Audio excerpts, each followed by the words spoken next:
Where we going with it? Now where we going with it? Where we going with it? What? Where we going with it? Ha!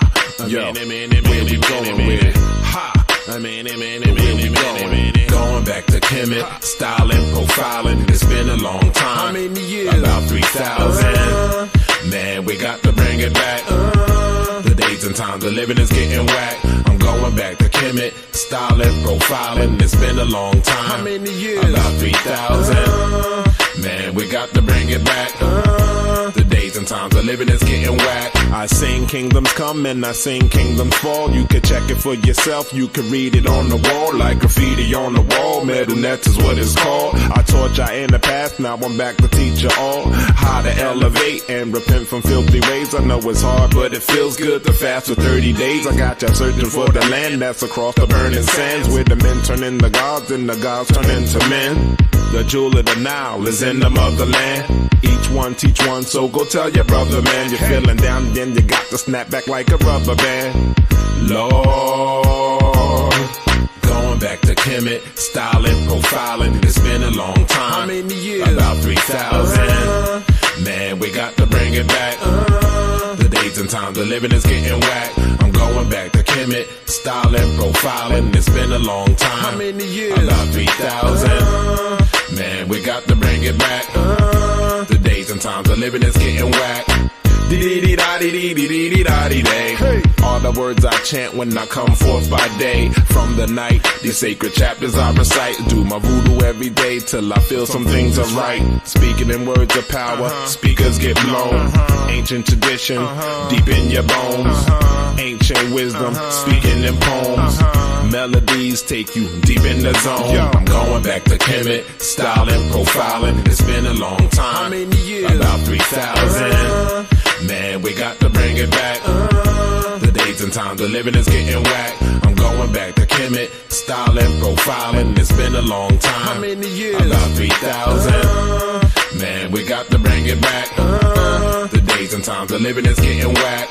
Too many youth wanna ride and die. I try to tell them about the I and I. In my presence, I got y'all feeling divine essence. I come through dropping jewels that's full of timeless lessons. Not Egyptian, I'm Kemetic, spitting poetic relics from the highest mind. Look to the skies to find where I am headed. I come when I be spitting, y'all be player hating me. I don't know, probably cause I'm serious like A and B. And C, we alike sometimes more than we would like. I got the gift of gab, I was born to speak on mics. Got raw in me glowing, now I shine like skies in Cali. I represent the hood, and that hood is the Nile Valley. They call it hobby, the illest of the niggas. Nah, that's not me, I'm that golly representative. Spit the hottest sentences with the eye for rule. I see the evil that lurks in you. I live by 10 virtues that stops me from hurting you. I use oracles, so nowadays I plan better. Now I walk in the presence of God's angels and ancestors, walking my path, speaking in code, talking in math. I got an inner divinity, mental serenity. I walk in my eye, even on my path alone. And in these zone, man, I got heart like Indiana Jones. I'm not a raider, but a raiser of the lost ark, the monarch of a righteous covenant. You ain't liking it, you loving it. I show y'all sacred ways from the ancient of days. The metaphysical master manifesting the greatest displays of might control.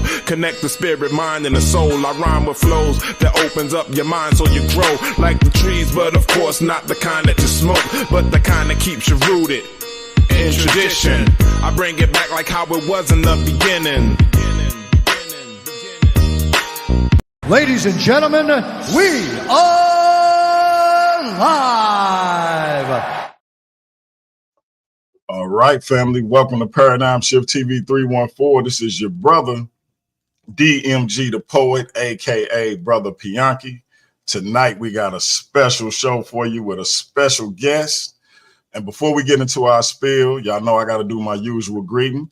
So let me say God bless to my Christian brothers and sisters. Let me say Hotep to my Kemetic brothers and sisters. Islam to my Moorish brothers and sisters. Assalamu alaikum to my brothers and sisters in the NOI. Peace to my brothers and sisters in the nation of gods and earth, them 5%ers. Let me say what's up to all my Aboriginal brothers and sisters. Salute to all my atheist brothers and sisters. Shout out to all my Rasta brothers and sisters. And finally, last but not least, let me say Jumbo to the rest of my brothers and sisters throughout the African diaspora, be it here in the wilderness of the United States of America or beyond. Y'all know I say that greeting for one reason and one reason only. It's because if you Black, I'm with you. And I hope that you with me. Our different ideologies should not keep us from uniting. We can't have unity without uniformity. And we can't disagree without being disrespectfully disagreeable. Oh, and I think I forgot to say shalom to my Israelite brothers and sisters. My brother Captain K would have been all over me if I would have forgot that. With that being said, to our distinguished guest, before I have you introduce yourself to the Paradigm Shift TV 314 audience, I gotta do this. Shout out to the big homie Sonetta. The champ is here! The champ is here! The champ is here! The champ is here!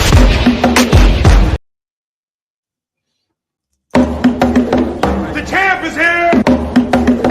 The champ is here! The champ is here! The champ is here! All right, my brother, please introduce yourself to the Paradigm Shift TV 314 audience. Peace, peace, peace. Brother DMG, I'm honored to be here with you. I'm honored to speak to your audience. For those of you who don't know me, my name is Jabari Osaze. My Kemetic name is Heru Jeden Maat Aten-Ra. I'm a historian, author, college professor, and perhaps the part of my experience that is going to be the most relevant to our discussion today is that I'm also a Kemetic priest. I am the Hemneter and Tepi, or the co-chief priest of the Shrine of Maat, based in Harlem, New York, although we have members all over the world. I even see some members in the chat here. Let me say Anken Maat to Sakina Ra, Anken Maat to send Jason Holmes, and there are others of you in there. Anken Maat to you all. I should say I have been a practitioner of the Kemetic spiritual tradition since 1990. I was originally one of the folks that started studying with the Saraset Society.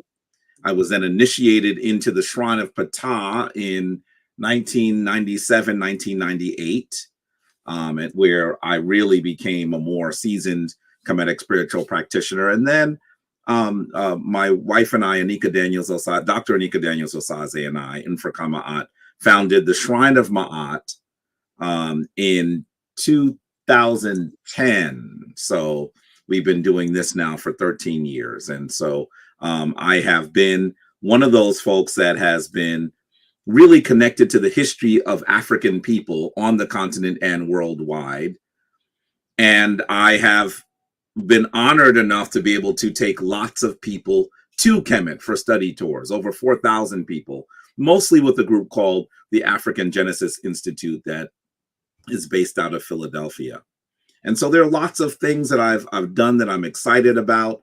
I guess I should also mention that I am a chief in Ghana, West Africa. That's another thing that's important to know about me. I am a practitioner of Kemetic spirituality, but I have no confusion of the fact that my family left the continent from West Africa and that we were in West Africa for a considerable period of time.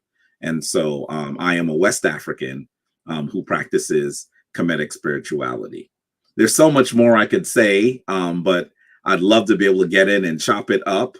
I often say to people that my life is sometimes challenging, but it's never boring, right? That means that I'm always doing a lot. In fact, I was just teaching a conflict resolution class. Folks don't know that I've been teaching conflict resolution since 1995. I'm a trained mediator. I've trained hundreds of mediators. I've mediated thousands of cases. That's not something I talk about on Sonnetter at all. I teach public speaking. I teach many other things. And I'm also, as I mentioned, a professor at Hunter College that is part of the City University of New York system here in New York. I teach African history from human origins to 1600 CE. And so there are a lot of things that I do. It has been an incredible journey. And I'm always honored when I get to speak to brothers and sisters like yourself, Brother DMG, who are focused on our people and want to really figure out how we're going to move forward in peace and power. Absolutely, absolutely. And like I told you, it's definitely an honor to have you on the platform. Shout out to my brother Sonetta for making that connection. The first thing I want to ask you is, I named the show The Modern Kemetic Paradigm. And one of the questions I keep getting from people who've seen the title is, what is the modern Kemetic paradigm? As if they don't understand that this is something that actually exists. Right. I've had my sister Mignette, who is a member of Temple of Anu on multiple times. So they understand that this is something that is occurring in 2023, yet I continue to get this question whenever it's mentioned. They understand that I was once a part of a temple, the Temple of Heteru here in St. Louis, under Baba Saba, Mari Seneferu, Queen Mother, Eni Tere Aset, Akua Kitty Haru. Salute to both of them for everything they poured into me. But people seem to not understand that this is something that's occurring, or they seem to dismiss it as irrelevant or some instances impossible. What's your stance on that, and what's your reaction to that? Well, I think it's interesting. I have heard people question whether there can be a modern Kemetic tradition. I've heard people actually say that the Kemetic tradition died, and people have even questioned my priesthood simply because they said, well, in order for you to be a priest, you had to have learned from an ancient priest, which is a really peculiar kind of position to take. Whatever tradition they are in, those same sorts of fissures and breaks have occurred, right? And so when I remind them of that, sometimes they get a little frustrated. But that is certainly true. I have to say to you, I've been part of the Kemetic tradition for a long time now. That probably just means I'm old. That's really what it means. But, I've been part of the Kemetic tradition now for over 3 decades, more than half of my life. And I've met and experienced many, many Kemetic spiritual practitioners. I didn't start the tradition. The tradition existed long before me. One of the earliest practitioners in the West was and is my teacher, Baba Heru Ankh Ra Samadze Ptah, from the Shrine of Ptah and the keeper of the studio of Ptah. He is the elder priest. And a contemporary of his is Ra Nefer Amen from the Soraset Society. They are both in their 80s, and we're doing this in the late 60s into the early 70s. So, this is not something that is new at all. And it's really important for us to recognize that. By the way, some of the people that question the Kemetic tradition, they often tend to be in the Abrahamic traditions, right? And it's interesting that the denominations they're part of are sometimes younger than the shrine that I joined, right? You know what I mean? And then when you try to excavate that in terms of years, they don't want to connect themselves to some of what some of the Europeans did in its earliest stages. So, but if you're going to try to draw yourself back to a lineage from the very beginning of the Christian or the Hebrew tradition, you have to come through them. Are you connected to them? If you're not, then who's new? So this is all very interesting. The other thing about the Kemetic tradition that I think people don't always recognize is that there's a lot that has been written. And I'm not talking about just written in the modern world, but we have things that we can follow from the ancient world, right? So we try our best as practitioners in the modern day to try to be honest practitioners, to try to do what we think is best according to the ancient tradition. And you might even hear me say sometimes that there are 3 standards that I think Kemetic spiritual practitioners in the modern day use. We try to replicate as best we can some of the things that happened in the ancient world, most of what happened in the ancient world. We also try to recreate new things based on the principles, the symbols, the practices from the ancient world. And then we create new things wholly that we believe that our community needs. And in that instance, in many ways, you can think that those things are in hierarchy, right? Those are the three ways that modern Kemetic practitioners look at the tradition. We try to do what was done before. We create new things based entirely on things that were done before. And then we create new things that our people need. And so there are certainly things that we do today that you're not going to see done extensively in the ancient world. That's how it should be. I mean, I'm talking to you on YouTube through a computer. You know what I mean? We reach each other on a cell phone. If we were going to just do it the ancient way, I guess you would have sent me a pigeon. You know what I mean? So there are new things that have to occur as well. Yeah, yeah, and I always find that interesting. Yeah. When I get that sort of response, like modern Kemetic, it's like, yeah, that's what it is, like literally. So yeah. So we can jump right into our original line of questioning, and the first being, how did you discover the modern Kemetic movement? Well, I've always been interested in history, always. There was a point, even let's say in middle school, maybe I was, I don't know, maybe 12 or 13, maybe a little bit younger. I was passionate about history then, right? I remember I'd gone to the library and taken out books on the Third Reich. I'm talking about Hitler and Germany during that period. And I hadn't turned them back. So my mother said she got a letter in the mail. What's this? What do you mean we have this fine? She came to say, what books are you taking out? And I showed her the 10 books on the Third Reich. She was very worried. Yes, an African descended mother should say, why are you saying Hitler? What are you doing? And I said, Mom, it's history. I just love history. Right? And that was the case. It wasn't until maybe I got to high school that I began to recognize that the history that I was reading had wholly omitted or badly mangled the history of people like us. And that is when I began to become completely invested in reading African history. We're talking about as early as maybe 1987, 1986, 1987. That's really when I began to delve in and read everything I possibly could. At that point, I began to connect what I had learned about the place I had called Egypt truly to the African continent. I started reading voraciously then. Everything I could about ancient Kemet. By the time I got to college, I realized that I wanted to truly make this a calling in my life. And so I got a joint degree in human service studies and Africana studies.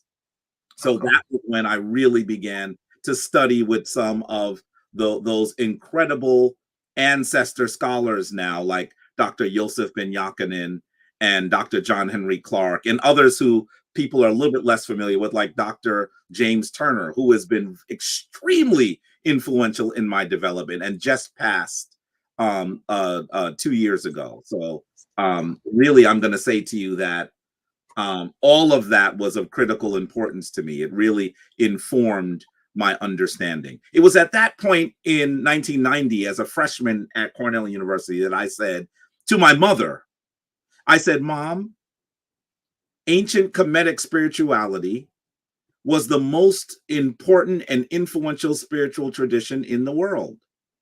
And it influenced everybody else virtually. And so I said to her, I don't know why there isn't an Egyptian church. Those are the only words I could use at the time because I didn't know a lot more. Right. No Egyptian church. And I remember she said, well, is that what you want to create? And I was like, oh, no. It was at that very time, putting that energy into the universe, that I found out about a Saroset Society. Virtually the same week that I said that, I found the book Medu Neter 1 by Rawa Nefer Ahmed.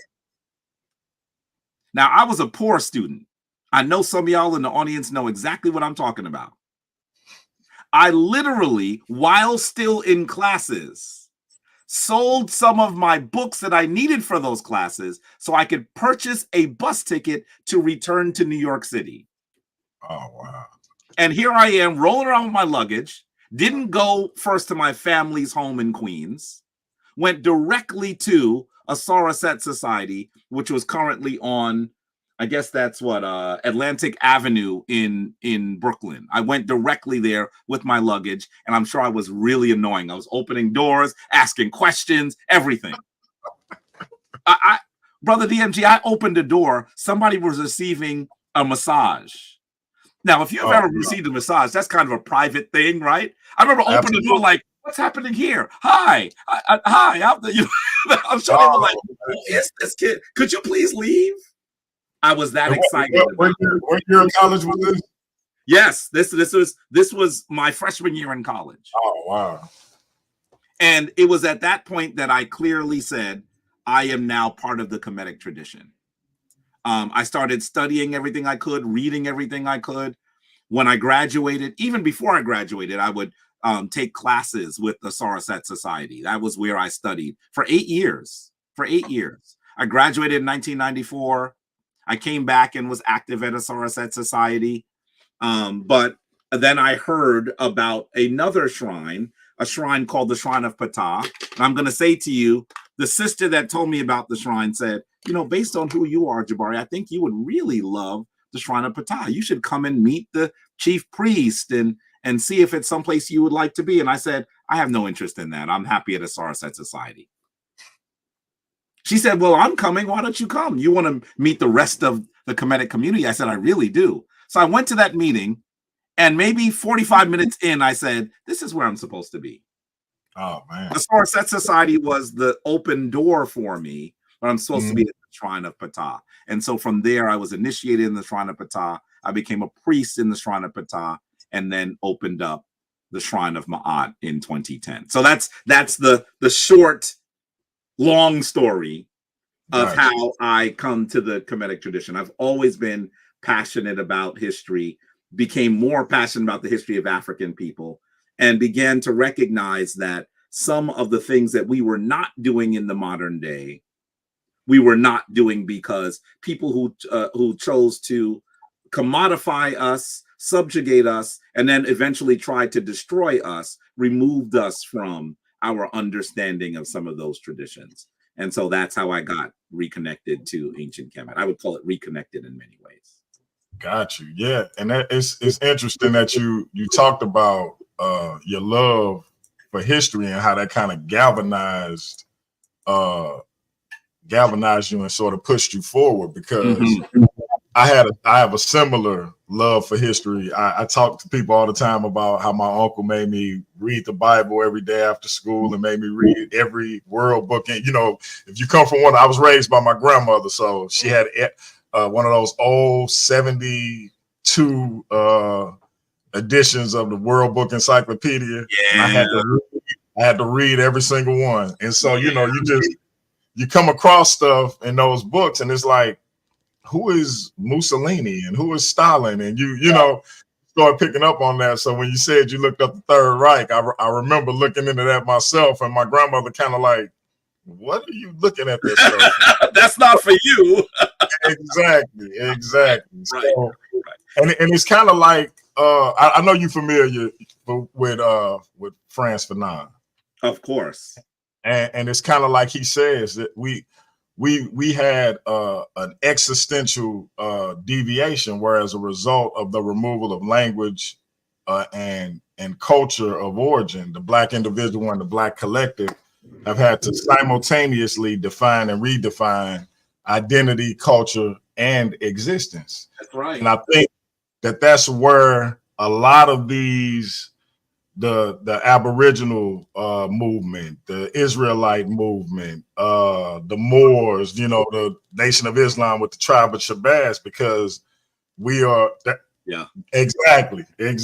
Yeah. And so we are always having to redefine culture, identity, existence for ourselves because it was denied us. And so it's always good to see someone practicing Sankofa and going back and fetching our true origins and language and culture, etc. So I always salute to you and your queen for the work y'all do on that front. Wow, thank you. Yeah. And that brings me to the second question, mentioning your queen. How did you and your queen influence each other in going forward in the Kemetic tradition? Well, she actually also, we met at Cornell University. She's also a Cornell graduate, and she was 2 years younger. So I had an experience at Cornell that was amazing, studying Africana studies. When she got there, she was very interested in languages, so she became a linguistics major and was studying, had gotten to the point where she was preparing to study the Medu Neter at Cornell.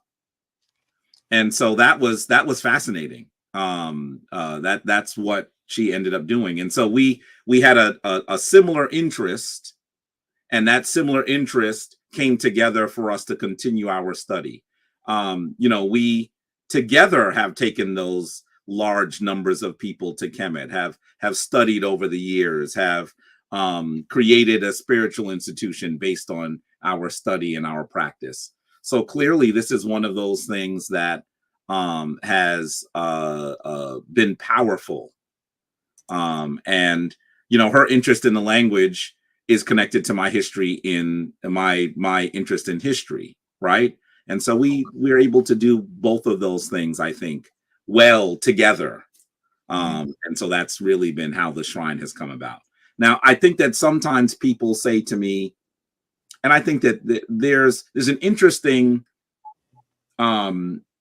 relationship to some of the people that are interested in ancient Kemet, right? There are folks that are interested in it strictly from a historical perspective, and then there are those of us who are interested in it in a practical perspective, and then there are folks like me who are interested in both, right? And so I really do believe that as we do this, sometimes we have disagreements on how we should study, what we should study. Some of those conflicts are healthy, right? Some of them are not so healthy, but some of them are healthy. I've sometimes been challenged on the language, and I always say to them, I do read the language. I don't read it as well as Anika does. Anika, that is her expertise. She has a linguistics degree from Cornell University. When she was there were only 2 Black linguistics majors, only 2. It was a very, very challenging thing for her to do, and did it under someone who did not want her there. Did everything he could to prevent her from succeeding in that class, including when she got to the class, she said, well, the textbooks, they're sold out. And he just looked at her and said, then maybe you need to drop the class. Can you imagine a professor saying that? Wow. A Jewish guy who was in this tradition, coming out of the Department of Near Eastern Studies. And so it was a real problem. It was problematic that happened to her. When she told me about what happened, I had already come back to New York City because I'm 2 years older than her. So I graduated.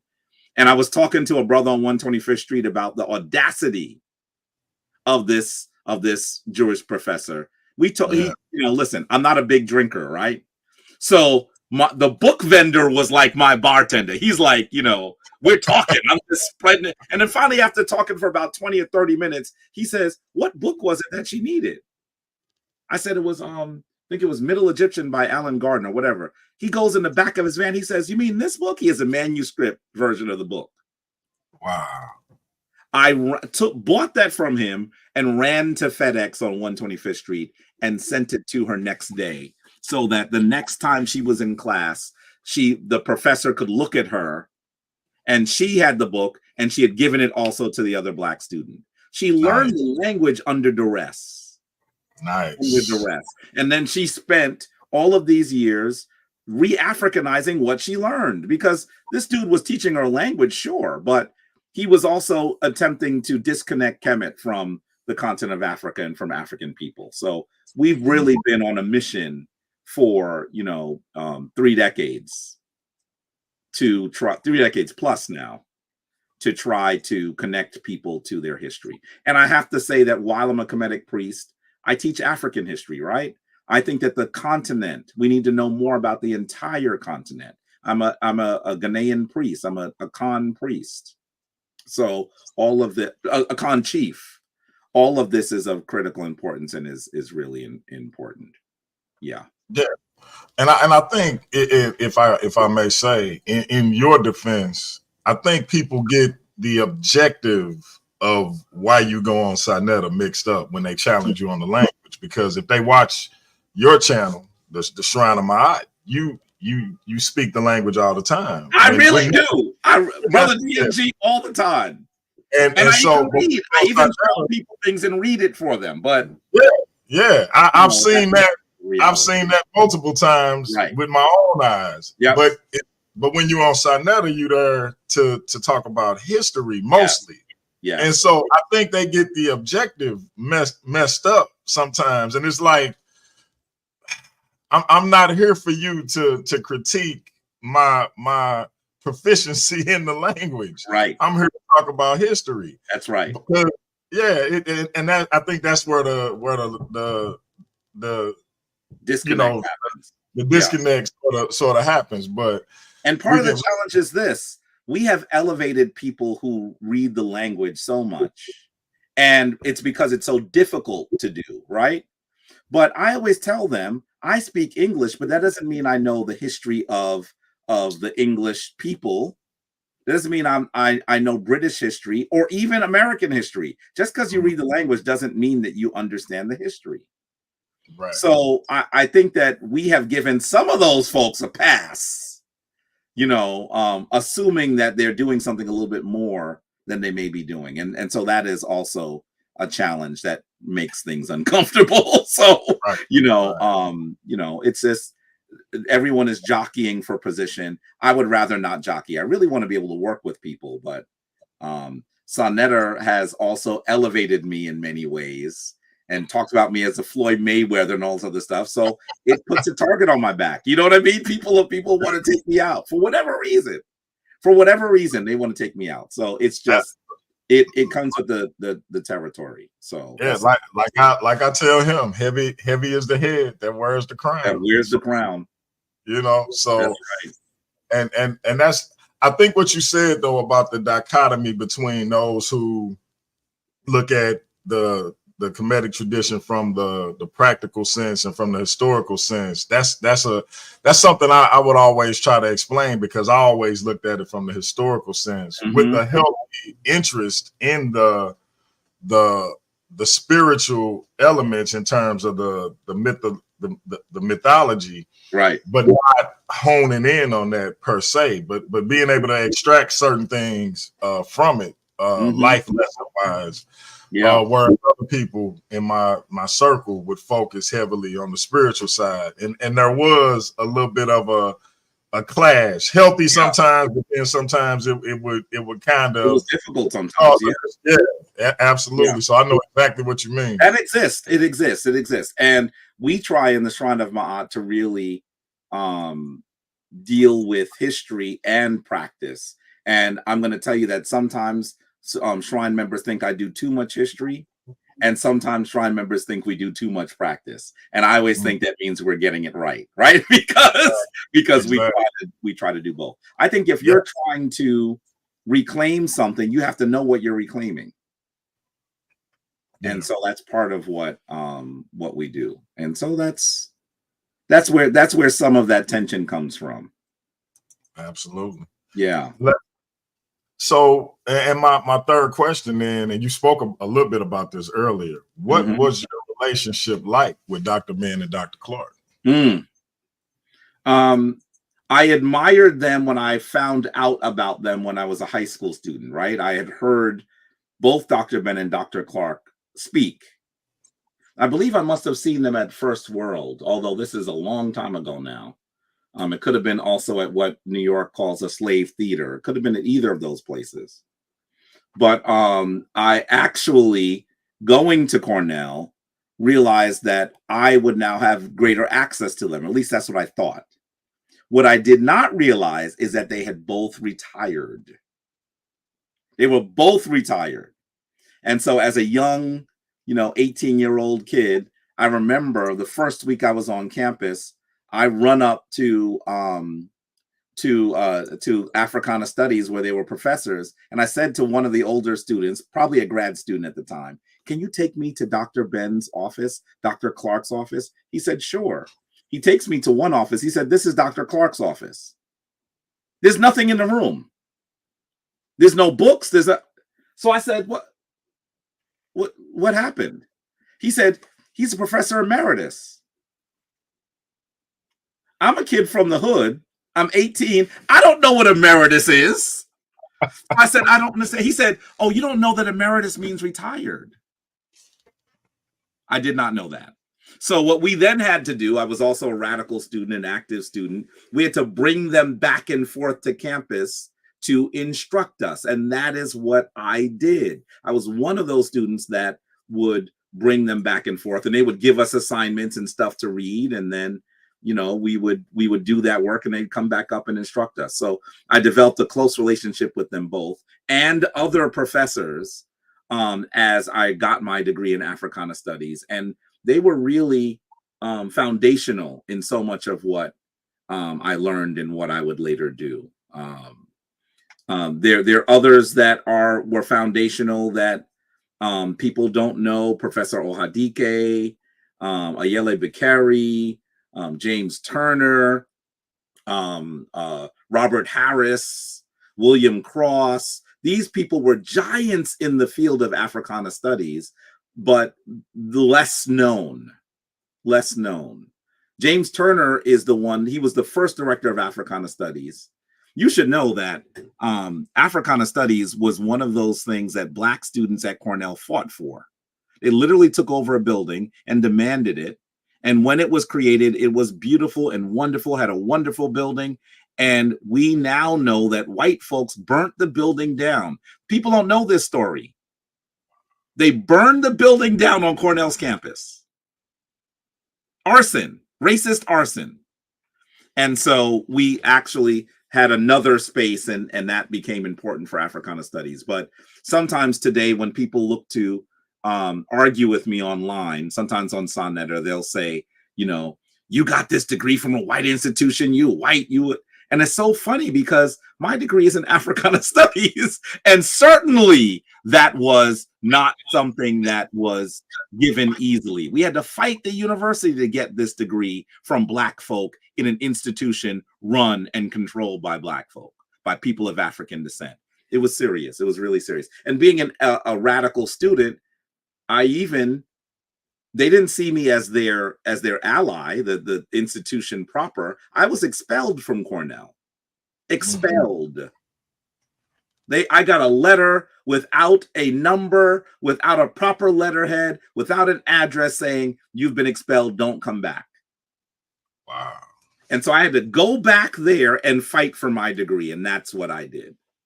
And so I got this under great duress. We ensured that these stories, this history, this information would be given to us by people who had been studying Africa for their entire life. And so that is how we received it. So and I want to ask you this, because I've heard it, and it's two questions that are kind of an offshoot of that question. I've heard people say that the Africana Studies degrees are not history degrees. Mm-hmm. What's your response to that? Because I've heard that several times, both from people Sonnet and off. Africana is a broader field than just history, right? I mean, it has lots of other focuses and attentions on it. And the Africana Studies department was not, didn't just have history, right? It had lots of other things there.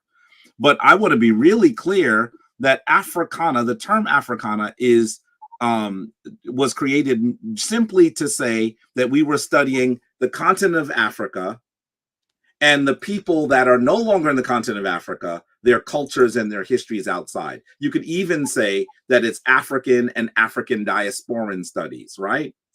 But that department, that area had more study on the continent of Africa with regard to history than any other place at the university. Keep in mind, Cornell's the kind of place, when I was there, it had 28 libraries, right? This is one of the premier institutions in the world.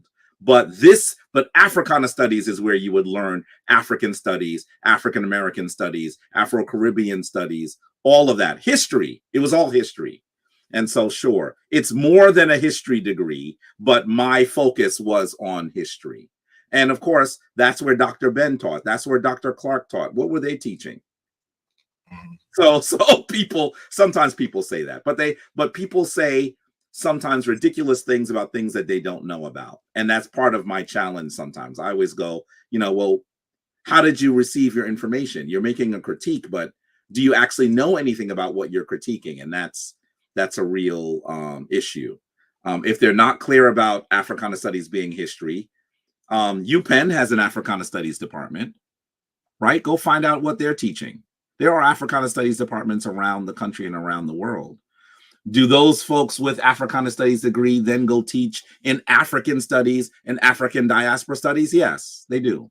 So that's what I would say to them. There's some confusion around the degrees. I always looked at it as like a compare and contrast almost to like the humanities. The humanities doesn't just consist of history. It has art, it has philosophy. You know what I mean? And so I looked at kind of studies as the same thing, but from our perspective and the things that we would be more focused on. So that's right. And so when I was I can't speak it now because I never got enough experience, but I took 3 years of studying languages at Africana Studies. I studied Kiswahili, right? I studied Kiswahili. That wouldn't have been in the history department. So in that sense, they're correct, right? That it's broader than history, but history is the fulcrum on which everything turns. Mm-hmm. And lastly, on that particular from the Dr. Ben and Dr. Clark angle, what do you say to people who make light of or try to minimize your relationship with Dr. Clark and Dr. Ben in particular? There are not that many people who do it, just one. And I think that's pretty funny that he does that. And the thing that's so interesting is when he was with them, he would see me. He says, I didn't see you. Yes, you did. And I remind him, what about the time when you did this? Wasn't I there? He'll nod a little bit, but not say anything else. So obviously they can try to do that. Part of the reality is Dr. Ben and Dr. Clark had relationships with people all over the world. At the time that this particular person knew them well, he was in New York City, but I was in Ithaca. Unless I say, did you know they taught at Cornell? Yes. So what you do, you're not questioning whether I have a Cornell degree, are you? Right. So then what are you saying exactly? So, some of those people, that person is a little older than me, right? So did he know them before I knew them? Sure, I'm sure that's probably true. That doesn't discount my relationship with them. That would be ridiculous. And so, that's just neither here nor there. I think that part of the reason why they do that, there's some people who are really uncomfortable with the fact that I had that relationship, because they would like to say I'm just a practitioner, so they can discount me. Because some of these folks have issues with spirituality overall. Yeah. And so Jabari is someone I'm in an uncomfortable place for them, right? Because I'm a historian who is a practitioner. So in some ways, I am always in the crosshairs. And I have to always say to them, I said this, Jess, was it last night? It might have been last night. If it wasn't last night, it was Tuesday night. Two of those brothers that I often right. I saw that. They came on and they said, they're both here. They talking about spirituality. I said, wait a minute. I didn't say anything about spirituality. I'm sitting here talking about history. I said nothing about spirituality. Right. So, part of it is that there's some discomfort around the fact that I'm a practitioner. And you know, that's their discomfort that they have to deal with. The reality is that I'd love for anyone to find a group of ancient Africans that are atheists. Yeah. You know, that's a fool's errand. We all know that they're not going to find that. That is yeah. I would be interested to see if someone can find that. That would, you're not going to find it. You know, spirituality was the mainstay of African civilization. By the way, spirituality is where science had its birth, where mathematics had its birth. You know, we have to recognize that that is how it occurred. There is no historian worth their salt that would discount that. The place where the scholars were in the temple. They were priests. Show me one of the great scholars who was not a priest in ancient Africa.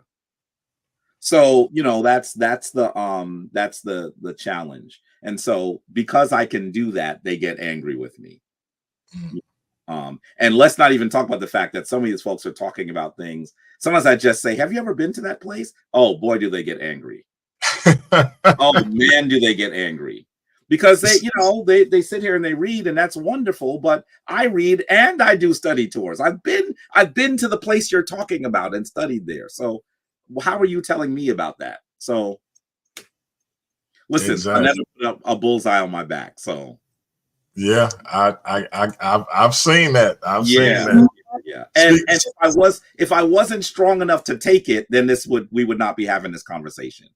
But I was about to say, like, how do you deal with, and I guess the other question would be, how does your queen also deal with the fact that you seem to be so polarizing to even people who consider themselves to be somewhat on your side? Yeah, still find themselves in opposition to you because they are opposed to spirituality. Yeah. And so even though you might bang on a particular person together, then they end up turning on you mid-conversation because literally I've seen this occur mid-conversation. They turn on you because of your spiritual inclination. Like how do y'all deal with that as you as an individual and then you all collectively as a couple?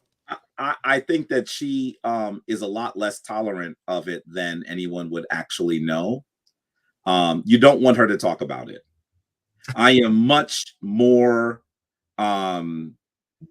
diplomatic about how I approach them. If you hear her talk about it, it's not going to be let's just be clear. She suffers no fools, right? So she would say some things that we would both have to edit, right? So that's the reason why you don't hear her talk. She tells these people, you know, that some of them are ridiculous, and she told them that. Remember, you know, I met her in 1992. She knows some of these people too. She knew them before Sonetta as well, and told them they were ridiculous then. So she would rather me ignore them entirely and do something else. But I always have to remind everyone, her and everyone else, that I'm not just talking to them. I'm talking to the people that are watching, that are studying. So that sometimes it might seem that I'm just having an argument with someone that I ought not argue with. But if you didn't get the emails and the phone calls and the further conversation, I would stop doing it too. I'd be like, why am I beating my head on the wall? Why is this? But if the reality is that the further conversations and relationships that you don't see on camera are what makes this important. And I also often say now, as I'm getting much older, now that I'm on, as some people would say, the 5th floor, I sometimes say to people, you know, if Dr. Ben and Dr. Clark were here, what would they be doing? Because you didn't want to see how they addressed people they disagreed with. You do not want to see. I am much more diplomatic than either of them. But ignore them. They wouldn't ignore them. Do you think that Dr. Blend or Dr. Clark wouldn't say anything about a group of people that tries to say we're not African? Whew. Whew. They're not here right now. So who should be confronting them? Shouldn't it be one of their students? Yeah. So that's the other part of this. They would be really, people look at videos of them on YouTube. I knew them well. They were harsh. Mm-hmm. They were harsh. Dr. Clark, listen, there was one point when Dr. Clark came back to Cornell early in my relationship with him. And, he gave us things to read and he went back to New York City. Maybe it was 4 or 5 weeks before he came back. So it's probably about 5 of us. This is a small group setting, sitting there with him, and he starts talking. And at first I'm like, what is he talking about? Then it occurs to me, you ever get that period where your ears get hot? You're like, uh-oh, I'm in trouble. I began to realize, wait, he's talking about the stuff he gave us to read. He didn't say, let's talk about the reading. He just started talking about it, and they're answering. And I'm like, I didn't do the reading.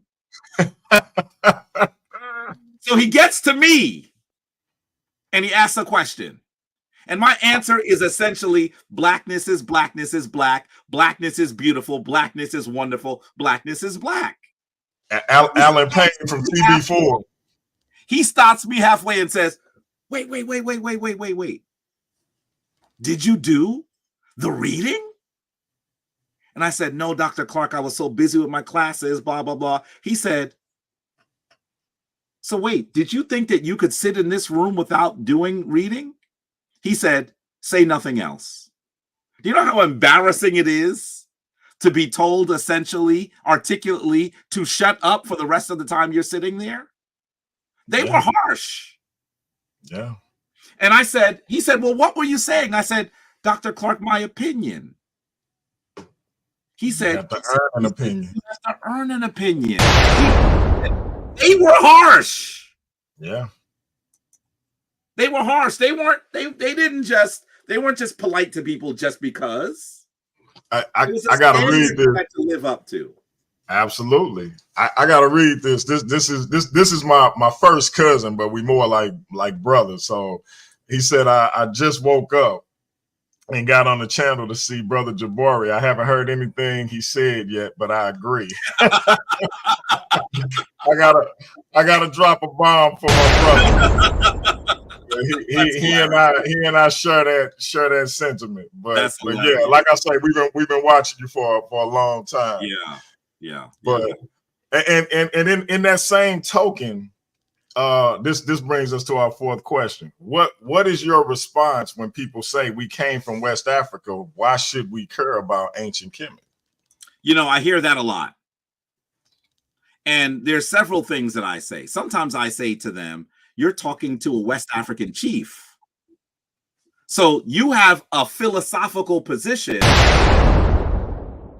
I have lived what you are suggesting we do. So I'm the wrong person to say that to, right? You know what I mean? I'm the wrong person for them to say that to. I think that we need to embrace the continent, right? However, let's be clear. When you're in West Africa, West Africans are focused on what some people would call the classical African civilizations.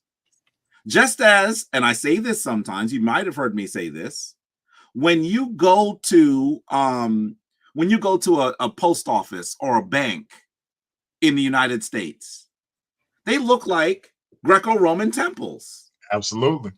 I know exactly what you're about to say. For many of us, we just think that's how an old bank or a post office looks. But why do they look like that? Because these are people, these are the Tamhu, the European, and they are drawing themselves back to what they say are their classical African, European civilizations. Yep. Then when Africans do it, we're supposed to not do it. It's a problem. Yep. That makes no sense. Yep. When I travel in West Africa, some of these people making these critiques never travel in West Africa. When I travel in West Africa, they are focused on not just West Africa, but those things that occurred in Kemet as well. In the area that I'm in, the area I spend most of my time in Ghana, those people say they came from Kemet. Mm-hmm. A child, if you stopped a 5-year-old on the street and ask them about that, they would say that that's where they came from. They have a very clear narrative about how they got to where they are. Is it all historical? I don't know. Is it semi-legendary and semi-historical? Probably. But what I'm trying to say to you is they are focused on the classical African civilizations as well. There's a reason why when you look at the Djeden Mosque, you look at old Timbuktu, you're going to see what we might call the Mur. You're going to see pyramidal structures because they have a memory of them. Some of you don't know what I'm talking about. You need to search for Djeden Mosque so that you know what we're talking about. You have to understand that West Africans are also focused on the flower of African civilization. And there's nothing wrong with that. Yeah. That doesn't mean I'm not a West African. And it don't mean you're not proud to be a West African. Like look at the work of Dr. Salim Farji and Dr. Johnny Issa, who happens to be from Kinloch right here in St. Louis, by the way. But look at that work that they're doing right now to show some of the connections between West Africa and the Nile Valley. So that's right.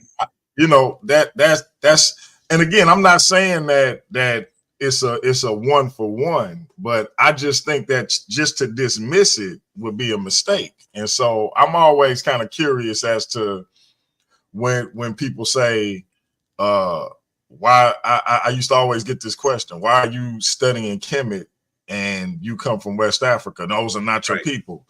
And I used to say, like, only we say stuff like that because I know people from Ireland who study Julius Caesar and Alexander the Great, and they could care less about they study Genghis Khan. They could care less about it being a direct lineage. Right. But for us, it's like that's not your direct lineage. That's right. We got plenty of things in West Africa. Well, who said I'm not going to study the things in West Africa? But if I have an interest in Kemet or Kush, why can't I explore that? What's the problem? It's really strange. By the way, in the spiritual traditions that most of us are in, I would love for you to find the West African lineage in those. I was raised Roman Catholic. No one ever asked me if I was Italian. They were just okay with that. They had no problem with that. None, zero. That's a fact. The church I was raised in, which is still my mother still goes. It's all black people. There's nothing but black people there. When I was there, they were Tamil, they were white priests, right? Not anymore. Everyone in there is black. And no one has ever said to them, this is Roman Catholic, you're not from Rome, why are you there? No one has ever said that. They might say, why are you in Roman Catholic church? You should be in another Christian church. They might say that, but they don't question their lineage with regard to their connections to these places. And that is just one of, in some ways, it's the thinking of people who have had their identity co-opted by their enemies. Yeah, it goes back to that Frantz Fanon quote about an existential deviation as a result of a loss of language of origin, culture of origin, etc. The black individual and the black collective is simultaneously trying to recreate culture, origin, and existence at the same time. And so you have to have a direct lineage in order for no, you don't. No, nobody does. But only we would come up with that type of saying because we are trying to simultaneously recreate these things because of what we lost. Right. And it's sad because it puts us in opposition with one another when what we should be doing is celebrating the fact that, again, we are practicing Sankofa by going back and fetching whatever we can from the continent. But instead, we now we're criticizing each other for doing just that. it's amazing. It don't make any sense. It really doesn't. By the way, I've had lots of tussles with Hebrew Israelites, tons of them. But I always say this: when I am in Ghana, one of the groups of folks I hang out with in Ghana, they are Hebrew Israelite. I tussle with the folks that say we're not Africans. That's who I tussle with.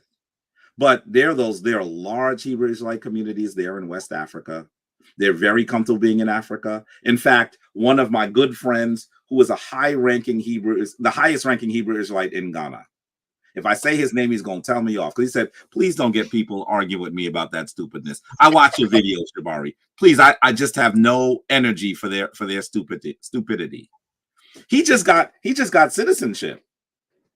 He has dual citizenship. Dual citizenship.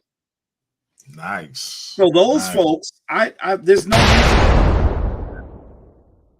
But sometimes what I have to do is I have to do some teaching for other folks who might get confused. And that's how those debates end up occurring. I'm really trying to speak to the broader audience, not to the person that is in front of me.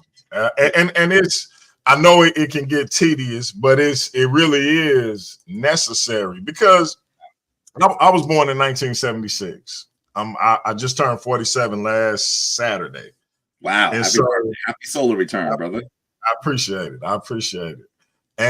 And I remember those commercials in the 80s where, you know, the only thing from Africa you saw was the sick child. Yes. And they would have bugs on their face. Yeah. This nature, donate to this number and blah, blah, blah. And I think there's a generation that grew up with that. Yeah. And worse images, you know, the cartoons and things of that nature. And so being, you know, you remember the old insult, African booty scratcher. African booty scratcher. So being an African is the last thing we want to be on a subconscious level, and then it kind of manifests itself as we get older. Never mind when our brothers from and sisters from the continent come over here. They are poisoned against us just as much as we've been poisoned against them. I remember I met a brother from Nigeria, and it was so, I think about this conversation all the time, because a white guy that I worked part-time with him at a correctional facility. So he's already at a correctional facility with brothers who are behind bars, who he's already drawn a line between himself and them. And so he's working with this white individual who's telling them how I'm coming to work with my dashiki t-shirts and my unks and my bracelets and all of this kind of stuff, and talking about I'm an African. And so he comes up to meet me, and he was like, yeah, brother, you know, I just want to know, when you say you're from Africa, what do you mean? And I say, I'm of African descent. He was like, yeah, but you know, you're not from Africa. And I'm like, what do you mean? Right. He's like, when I say you're from Africa, like where are you from? Like if you say Nigeria, what part of Nigeria? And I'm like, now I think you're getting it confused. I'm a descendant of Africa. Yeah, but you're not from Africa. Like if I say I'm from the United States, someone would say, well, where from? I say Missouri. And then they say St. Louis, like my son. That would be my son's thing, but he's not from Africa. I take him to visit our relatives in Africa, but I'm African. You're African American. We're both black. He had this whole little thing. And I was just like, and here we have the Amu individual, as I call him, sitting there with a grin on his face. And it's like, brother, I can't believe we having this conversation right now like this. And, you know, and I'm like, wow. You got to wonder sometimes, who is it that has the handcuffs on? Yeah. He may work there, but his chains and shackles are evident only when he opens his mouth. Absolutely. And so we have to do a lot to free people. The reality is you can be more than one thing. Hello. You know what I mean? Yeah. Nobody's saying you can't be from Missouri, or I'm a New Yorker. I was born and bred in New York, live in New York. I'm also an American. I'm a citizen of the United States. You can call me an African American, even though I bristle at that term sometimes, just because of how our experience has been here and the fact that I had no choice to be an African American. But, you know, I'm an African. Fundamentally, I'm an African. And I think we have to say that also because of how we got here. Those dastardly, inhumane, straight up evil things that happened to us. They've been trying to tell us we're not African since the time that they kidnapped us. Mm-hmm. And the reality is that we have to recognize that when we don't connect ourselves to the continent, we're making those enslavers smile. They have succeeded. There's a reason why they took us through the door of no return. So you haven't returned, even in intellectually, psychologically, emotionally, culturally. There's a reason why. And by the way, when they start saying, well, what tribe, what group, that's ridiculous. Listen, the Tom Who, the European better not get into that. Because the reality is when you do your work, you're going to realize that you are also the offspring of several different West African groups, not one. That's not how lineage works. My family has been here for a long time, been in the diaspora for a long time. They've intermarried with other Africans. So I can't say I am Fanti. Yeah. But I am an African. Absolutely. And so that is part of the challenge. I also believe that some of the folks making these comments, you know, I'm old enough now. You and I are of a certain age. You just a few years younger than me, where we remember some of the revolutionary movements of the 80s and 90s. And I remember that one of the most prominent reparations groups they called themselves the Republic of New Africa. Yep. Folks that were part of N'Cobra. And I remember them saying that the fact that we do not identify with one African group will be helpful for unity on the continent. Because we're going to go back and say, we're part of all of you. We're not going to we're not going to have these challenges that some groups of people who stayed on the continent have. Because we're going to identify with the whole thing. And perhaps our return to the continent will be healing, because much of the disunity, even on the continent, was created by those demarcations created by European nations in the scramble for Africa. You know, in the Berlin Conference, that's where some of these problems occur. So for us not to necessarily say that we're Igbo or Yoruba, right, or Fulani or Ashanti, I know that we might feel uncomfortable about that, but it may be healing for the continent as well. So listen, I have been around long enough and spoken with diasporan Africans and continental Africans long enough I think I can see the goal, the destination, the objective. By the way, I also speak with continental Africans enough to know that for the most part, they absolutely are enamored with African Americans. For the most part. Listen, I go and I hang out in Ghana with the people. I remember going to one of the harvest festivals, and I'm sitting there, and this is just the people. They played hip hop, and I'm like, wait a minute, that's not Pop Smoke. Guess what they did? They made their own version that sounds just like it. That's not Jay-Z. No, this brother made a song that sounds just like it. And then the DJ is going to mix the two together. They are enamored with African Americans as well. We have to get to the point where we are restoring those relationships, because those relationships were intentionally ruptured by people who sought to commodify, to abuse, and then annihilate us. So we can do their work for them if we don't get this right. It's time for us to do something different. And I feel like it's just another tactic to keep us separated and disunified. And I think that, like you said, once we sort of put those things to the side, those little small differences, we can really see the commonalities that we have. That's right. And bridge that gap, because it's a reason why they poison us against each other. I remember I met a brother. His name is Brian. He works at the gas station around the corner from my house, and I had on this big Jin medallion. He was like, "That's pagan, brother. You need to take that off." And I was like, "I say, where are you from?" And he said he was from Ghana. And I'm like, "You think this is pagan?" I say, "You know what it means, right?" He was like, "Nah." And I'm like, "Wow." Oh. And he's been here for 15 years. And he said when he moved here, they told him not to move where we were predominant. And I thought that was real mess. I'm like, wow. Yeah. And he told me that they still this was 2018.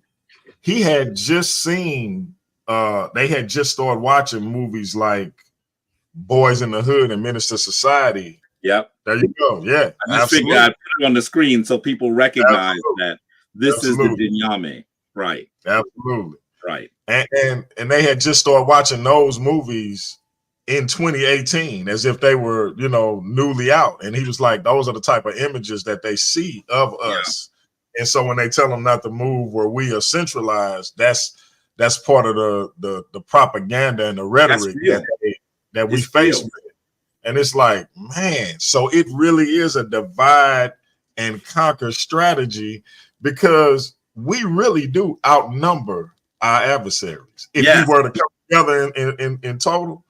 And when we look at the continent, I remember hearing you say this, and shout out to Baba Saba Amari Seneferu of the Temple of Heru here in St. Louis. He also echoed it.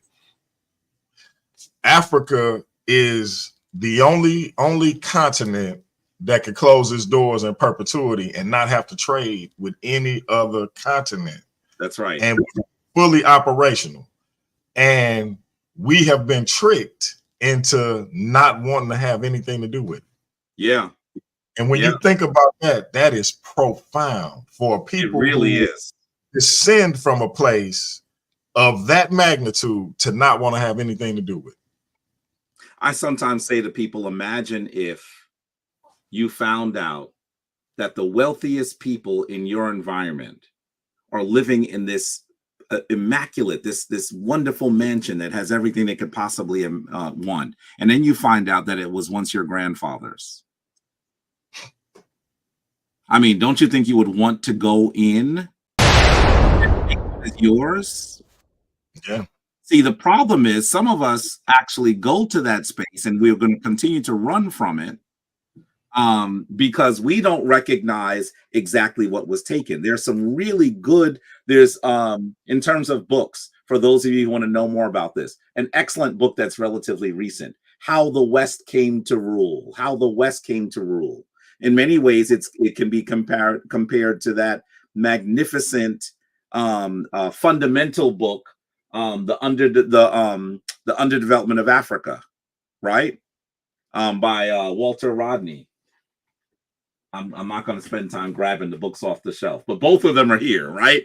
And then there's also, as people are running away from Africa, the reality is, look at what China's doing. There's an excellent, anything that Howard W. French writes, you should read. Most people have not gotten on him yet. He wrote the book, a recent book, Born in Blackness, talking about how Africa gave civilization to the world. How many people that you know have read that book? He read his major book is called China's Second Continent, and it's about China's work in Africa. That we have to really understand that every single nation on the planet outside of Africa has its tentacles on the continent, and they are absolutely content with you not drawing your lineage there. They're absolutely content as they continue to abuse and take advantage of continental Africans, while they abuse and take advantage of diasporan Africans. Now, they made a big error. The reality is the Western world was built on the backs of enslaved Africans. We are in those places where the financial centers of the entire Western world are. If you look at any powerful place in the Western world, there are Black folk there. If we had a unified vision, we would bring these Western nations to their knees while we empowered Africa once more. And we would demand those things that are reparations, reparative for what was done. This is important. By the way, if we really demanded it, we would get it. The only reason why we don't have it is because we haven't figured out that all we need to do is demand it. Imagine if we were able to say that we're going to shut down everything in New York, including the stock exchange, and we're going to ensure that you can pull no resources out of the continent of Africa. We'd have reparations in 6 months. Yeah, if we stop going to the polo store every Friday, and the Nike store, and the Arab shops that sell jewelry and all of these different things, if we stop supporting they economic move, they centers, just like they had these government shutdowns, if we shut down, this country stop, because we push the needle forward. We push the needle forward financially. That's right. We push the culture forward. When you look at, like, when they talk about woke and they talk about hating and all of these different terms that started out in our dialect and in our vocabulary, and they've been adopted or I guess a better word would be co-opted by the Western thought and sort of rearranged in a way that we never meant it to be. We push things forward. So if we really get a collective thought pattern together, we could generate change. We just haven't got there yet where we could unite. But there are pitfalls. You know, the other thing is, when I see people say ridiculous things when I'm on YouTube and other places, sometimes I wonder how many of those are actually us. Yeah. Because we have proof that there are external forces who are trying to shift our dialogue. We have proof of it. All you have to do is look, you know, very often when they talk about the election in which Donald Trump actually became president, they talk about how Russia played a role in subverting the interest of voters, right?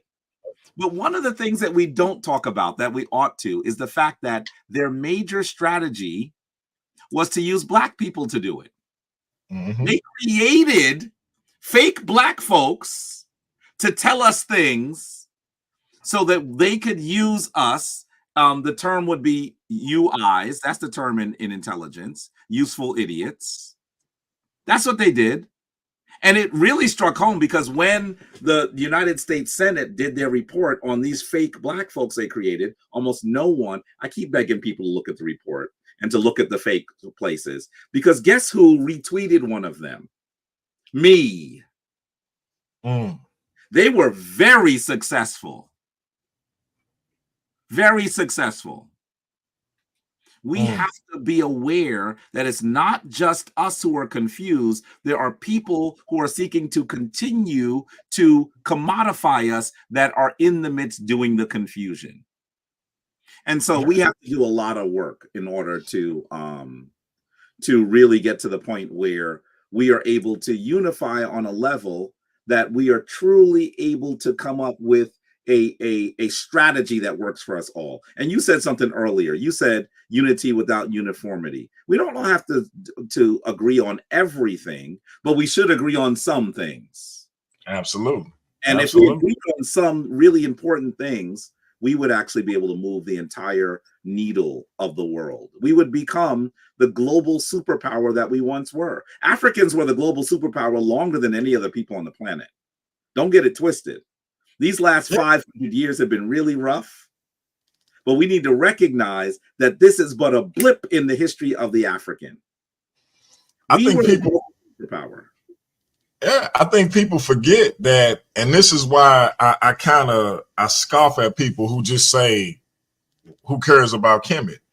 Yeah. Well, if you don't care about a nation and a culture of people, that lasted 3,000 years virtually unchanged, then and that's of African origin, I would say the problem is with you. That's right. So, that's right. But let me get to this fifth question, and this is a bit of a nuanced question.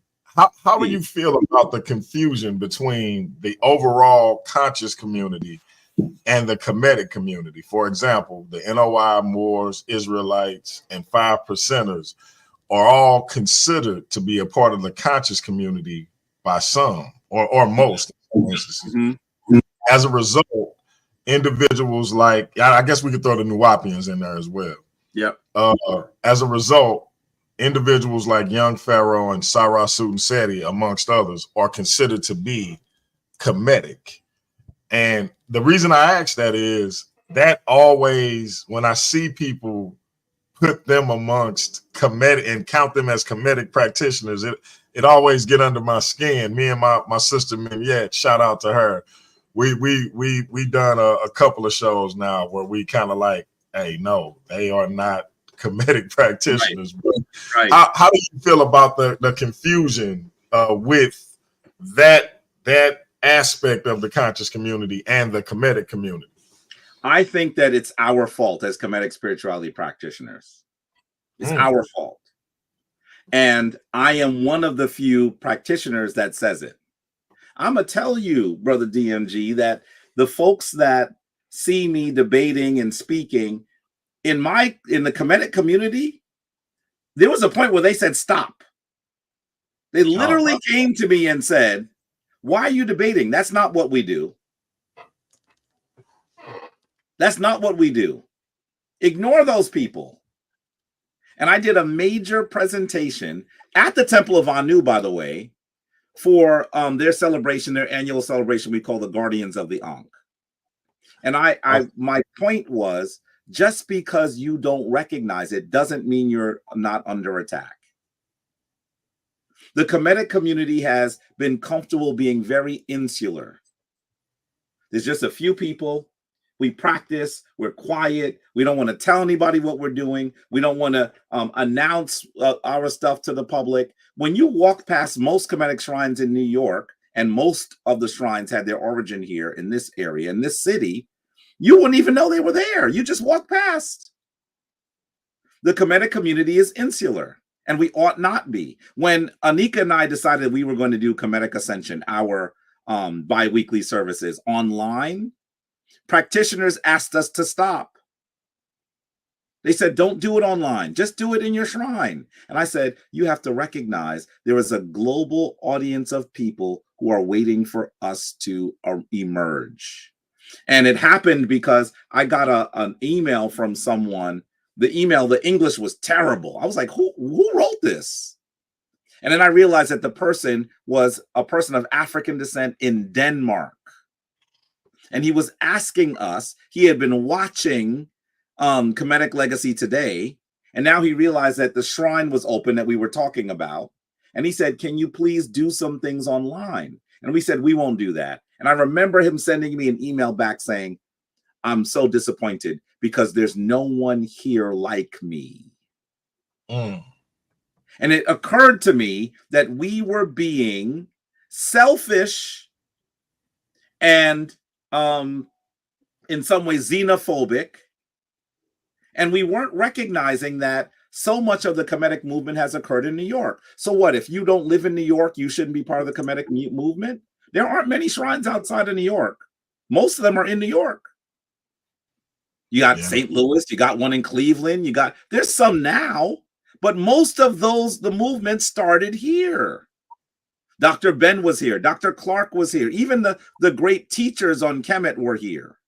So you're saying to me, if you didn't grow up in New York, you shouldn't have any access to this. That's ridiculous. Yeah. That is ridiculous. We have to recognize that we live in a global world. And if we don't have a global presence, we should not expect for people to tell our story if we've left our enemies to write it. And so that is part of the problem with the Kemetic community. We have not been public enough. And so, of course, people think that Sarah Sutanseti is a Kemetic spirituality practitioner. Of course, people, and Sarah Sutanseti, as much as he does that I disagree with, a lot of what he does I agree with, right? Maybe the package it's in I disagree with, because listen, every other word is but that's him, right? That's him. Right. When I think of someone like young Pharaoh, who has done some things that are damaging, let me just call it what it is. When I think of someone even like Polite, who did things that are damaging, to call them practitioners when they have never been next to a community of practitioners is bizarre. It is. You wouldn't call someone a Christian simply because they had a cross. You say to them, you read your Bible, and they go, what? What's that? You say, wait a minute, this person's not a Christian. But we have allowed other people to co-opt our image and our message. And I challenge Nuwaubians too. I know that there are wonderful people in the Nuwaubian community. There are. I have many people that I've known for years who are part of the Nuwaubian community. But I have some concerns about it too, because much of what they do is focused on one individual. For the most part, many of them are not even reading the ancient text.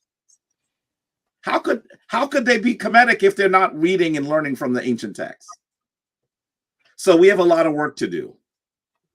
We have a lot of work to do. It's our fault. It's our fault. I didn't expect that. I didn't expect you to say that. No, you didn't expect it. I have said it within the community. By the way, many practitioners, to their credit, after I show them everything and talk about everything, they agree with me. They agree with me. I mean, honestly, I've been part of, some people thought, when I started on Sonnetter, they would say Jabari's new. And I'd be like, that's so funny you think I'm new. Yeah. It's so funny you think I'm new. I've been part of the Kemetic community since 1990. Mm-hmm. I remember in your debate with Divine Prospect, your queen said, Jabari been doing this work. He just been waiting for you. I remember she said that. I was like, there you go. Yeah. I mean, for a long, long time. I've been doing this before the internet existed. You hear what I'm saying? There was no internet when we started. None. That's why I had to get on a bus to go to a Somerset. There was no internet. I couldn't email them. There was no email. No, I think email existed, but most people didn't have it. Right? So that's the reality. The reality is that we've been doing this for a really long time, but we've been doing it so quietly. That's another reason why people are confused when you say modern Kemetic paradigm, because that's partially our fault too. That's partially our fault because we haven't been present. I even challenge Kemetic shrines all the time. What are you doing in your community that's not in your shrine? What are you doing? You say you have the elder spiritual tradition? I'm sorry, when I go to grandmama's house or grandpapa's house, they got plates of food for everybody.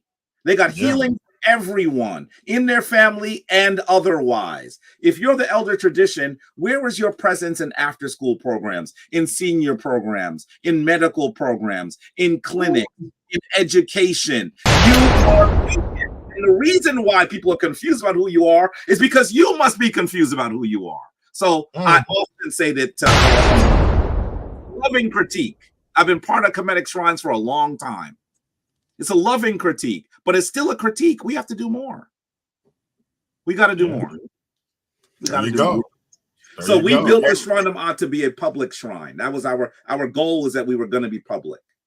And you know, that also comes with some growing pains too, because we have a lot of members, but they're spread all over the country and all over the world. When we have to do things, sometimes it's really hard to do things when you don't have the feet on the ground in Harlem, right? We have lots of members, hundreds of members around the world. So that's a challenge too. Yeah. We're still trying to figure that part of it out. Gotcha. Yeah. And that's, hey, listen, like I said, I didn't expect you to give that answer, but that's big. That the accountability of it and the scope of everything that you see needing to be done and needing to be addressed to come out of that, because it is disconcerting to see. Shout out to my brother Vocab Malone when he does his critique of the Kemetic spiritual tradition, and then I see Young Pharaoh and Polite. I'm like, wait, stop. You know what I'm saying? Like, hold on, bro. That don't work for me. And By so the I way, called, he knows that because I know Vocab. I've spoken with him in person on several occasions, and I challenge him on that. But there's some folks who are part of the Christian community that recognize that the Kemetic community is not speaking for itself, so we can just speak for them. And that's been a problem. I mean, there's even that documentary that I'm sure you've seen that paints me in a very, very poor light. Yeah. I didn't like that either. I'm not gonna lie. Very poor light. The Kemetic community has been created by white folk who are listening to demons. Yeah. That's what was said. Yeah. Really? Yeah. I know the brother that said it out of his mouth. He hasn't responded to me when I said, how could you say something so vile and put my face on it? Yeah. He's not responding. So, I mean, listen, if you're not speaking loud enough, people will speak for you. Yeah. I when Vocab did that, he did it with a sister. I got a lot of respect for him and the sister who he did it with, D New. And I called me, and I was like, hey, I need you to come on and respond to this. Because that's not, she don't get into the back and forth on YouTube, but I was like, hey, I just don't like the whole I need you to respond. And she was like, the only reason I'm doing this is because you my bro. But right. Yeah. Had I been in contact with you, I probably would have asked you too. Because it just didn't sit well. I was like, if you look at the comments under the video, I'm in the comments. Okay. And I'm saying, how dare you do this? Yeah. How dare you? You don't. First of all, the first thing he did was he would critique the Kemetic community, and it wouldn't even be he wouldn't mention anyone. He's talking to someone who's a Christian. I said, why didn't you ask the Kemetic community to speak for itself? You could have asked us tough questions. There's nothing wrong with the tough questions either. You know, because no community is perfect. None. Never. There never has been one, and there never will be one. So there's stuff that we need to work on, but don't pretend like you can speak for us. So, him and I think it was Damon Richardson. That was the first one he put up. Yeah. And I took issue with that too. Vocab and I are friendly, right? We're friendly. We are. That's my guy. But I have his book. I just saw his book. Where is it? It's literally like right here.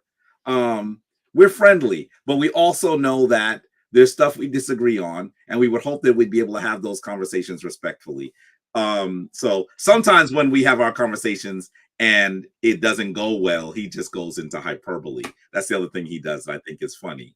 And I call him on it, but that's how it works. That is how it works. And real quick, family, before I get to my last question with our brother, if anybody is interested in African, modern African designed clothes with African print, things of that nature, whether it's polo shirts, dashiki t-shirts, dashikis, jean jackets, dresses, tunics, anything like that. It's a shop that's gaining a lot of momentum and a lot of popularity called Djeden. Go to djeden.com. I'm a brand ambassador, so I can get you a discount. Really? Absolutely. Yeah. If you want me to start putting my brand ambassador discount in the description of my videos, let me know. That way you can hit that link. I think it's like 10 or 15% discount. I buy so much from them that I finally was like, you know what? I got stuff from them too. Yeah. Look into that brand ambassador deal, and that way, save yourself some money and save the people, around you, particularly in the shrine, some money. Because after I spent so much, I was like, they got a brand ambassador program, and I have a YouTube channel, so I was like, let me look into this. So yeah, if you think I should start putting that in the description of the videos, let me know if you're interested in getting that. This is high quality stuff. We go to the Polo store. We go to Tommy Hilfiger for those who still buy that stuff, Timberland, and we spend crazy amounts of money. Nike, it's a brother and sister from Africa, been here, they out of Philly. This is high quality stuff, just the same level of quality or better as you'll find at those stores. Yeah. And it's for us, by us, and we need to support that. So when you see some of the prices for some of these high-end items, don't scoff at it, because you don't scoff at Ralph Lauren. You don't scoff at Nike.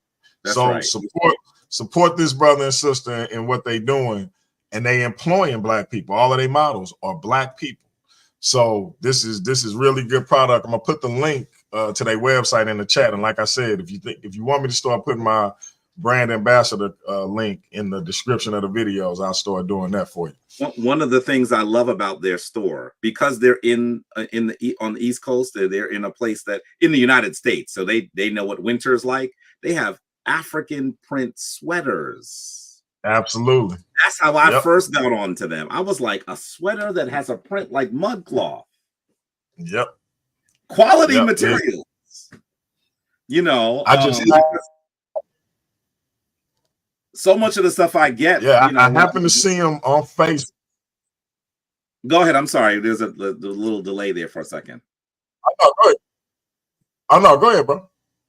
I was saying, so much of the stuff I get when I'm in Ghana and other places, that's warm weather clothes, right? I live in New York. You know what I mean? So it's wonderful that you see that you can get some more stuff that's not just mud cloth. Because for me, usually it's one mud cloth in the winter, but you know, you want to switch it up sometimes. And I have said that for the most part, I try to wear every day. It's rare that I'm not wearing clothes that were made with African hands. It's rare. It's a rare day if you see me and I'm wearing clothes that's not by African hands. I made that commitment back in 2010, and virtually every day I'm wearing African clothing. And so, you know, it should really be something that I think we should all do. By the way, if we really want to empower ourselves, we have to do business with ourselves. It's just that simple. Absolutely. Simple. And I'm born and raised here just like all of you. And so, you know I still frequent, you know, Ralph Lauren and all of that, but I do make sure I do more business with this particular shop than I do anywhere else. This tracksuit is from there. You probably can't see the signs because of the green screen. I see the Kente on it though. I see that. Absolutely. It's a nice tracksuit, and it came from there. Bought it. It's probably 4 years old now, but it's like it's still brand new. So again, high quality stuff. Yeah. Please check them out. You don't have to have my ambassador code, because they always have sales, have nice discounts that they give out themselves. But if you do want the ambassador link, I will start putting that in the description of the video. So yeah, just let me know if that's something that you all are interested in. Shoot, I use your link too. I buy stuff from them. I got stuff in my cart right now. I literally have stuff in my cart right now. So I will text it to you tomorrow. Yeah. I will not forget. So, and that brings us to our last question. Mm-hmm. What do you see in the future for the Kemetic community / tradition in terms of its growth, stagnation, or possible decline? I still believe, and maybe this is because with all that I've read and all of the debauchery and inhumanity that Africans have experienced, I've studied history enough to be an optimist, right? I know that African people are resilient. I know that African people have figured out how we are going to resist, rebuild, and once again reconstruct. And I know that we've been doing this for a long time. So I'm still an optimist, even though I know about so many of the things that have happened to us in great detail throughout history. So I believe that the Kemetic tradition is going to continue to grow, right? I know that I see so many people who are interested, who are contacting the Shrine of Maat and other shrines. I've seen our shrine grow. I've seen our sister shrine, Temple of Anu, grow.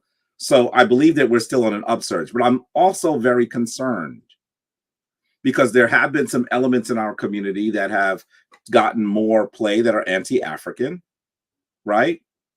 They're organized now. There were always people that said negative things about Africa, but now they're organized into groups.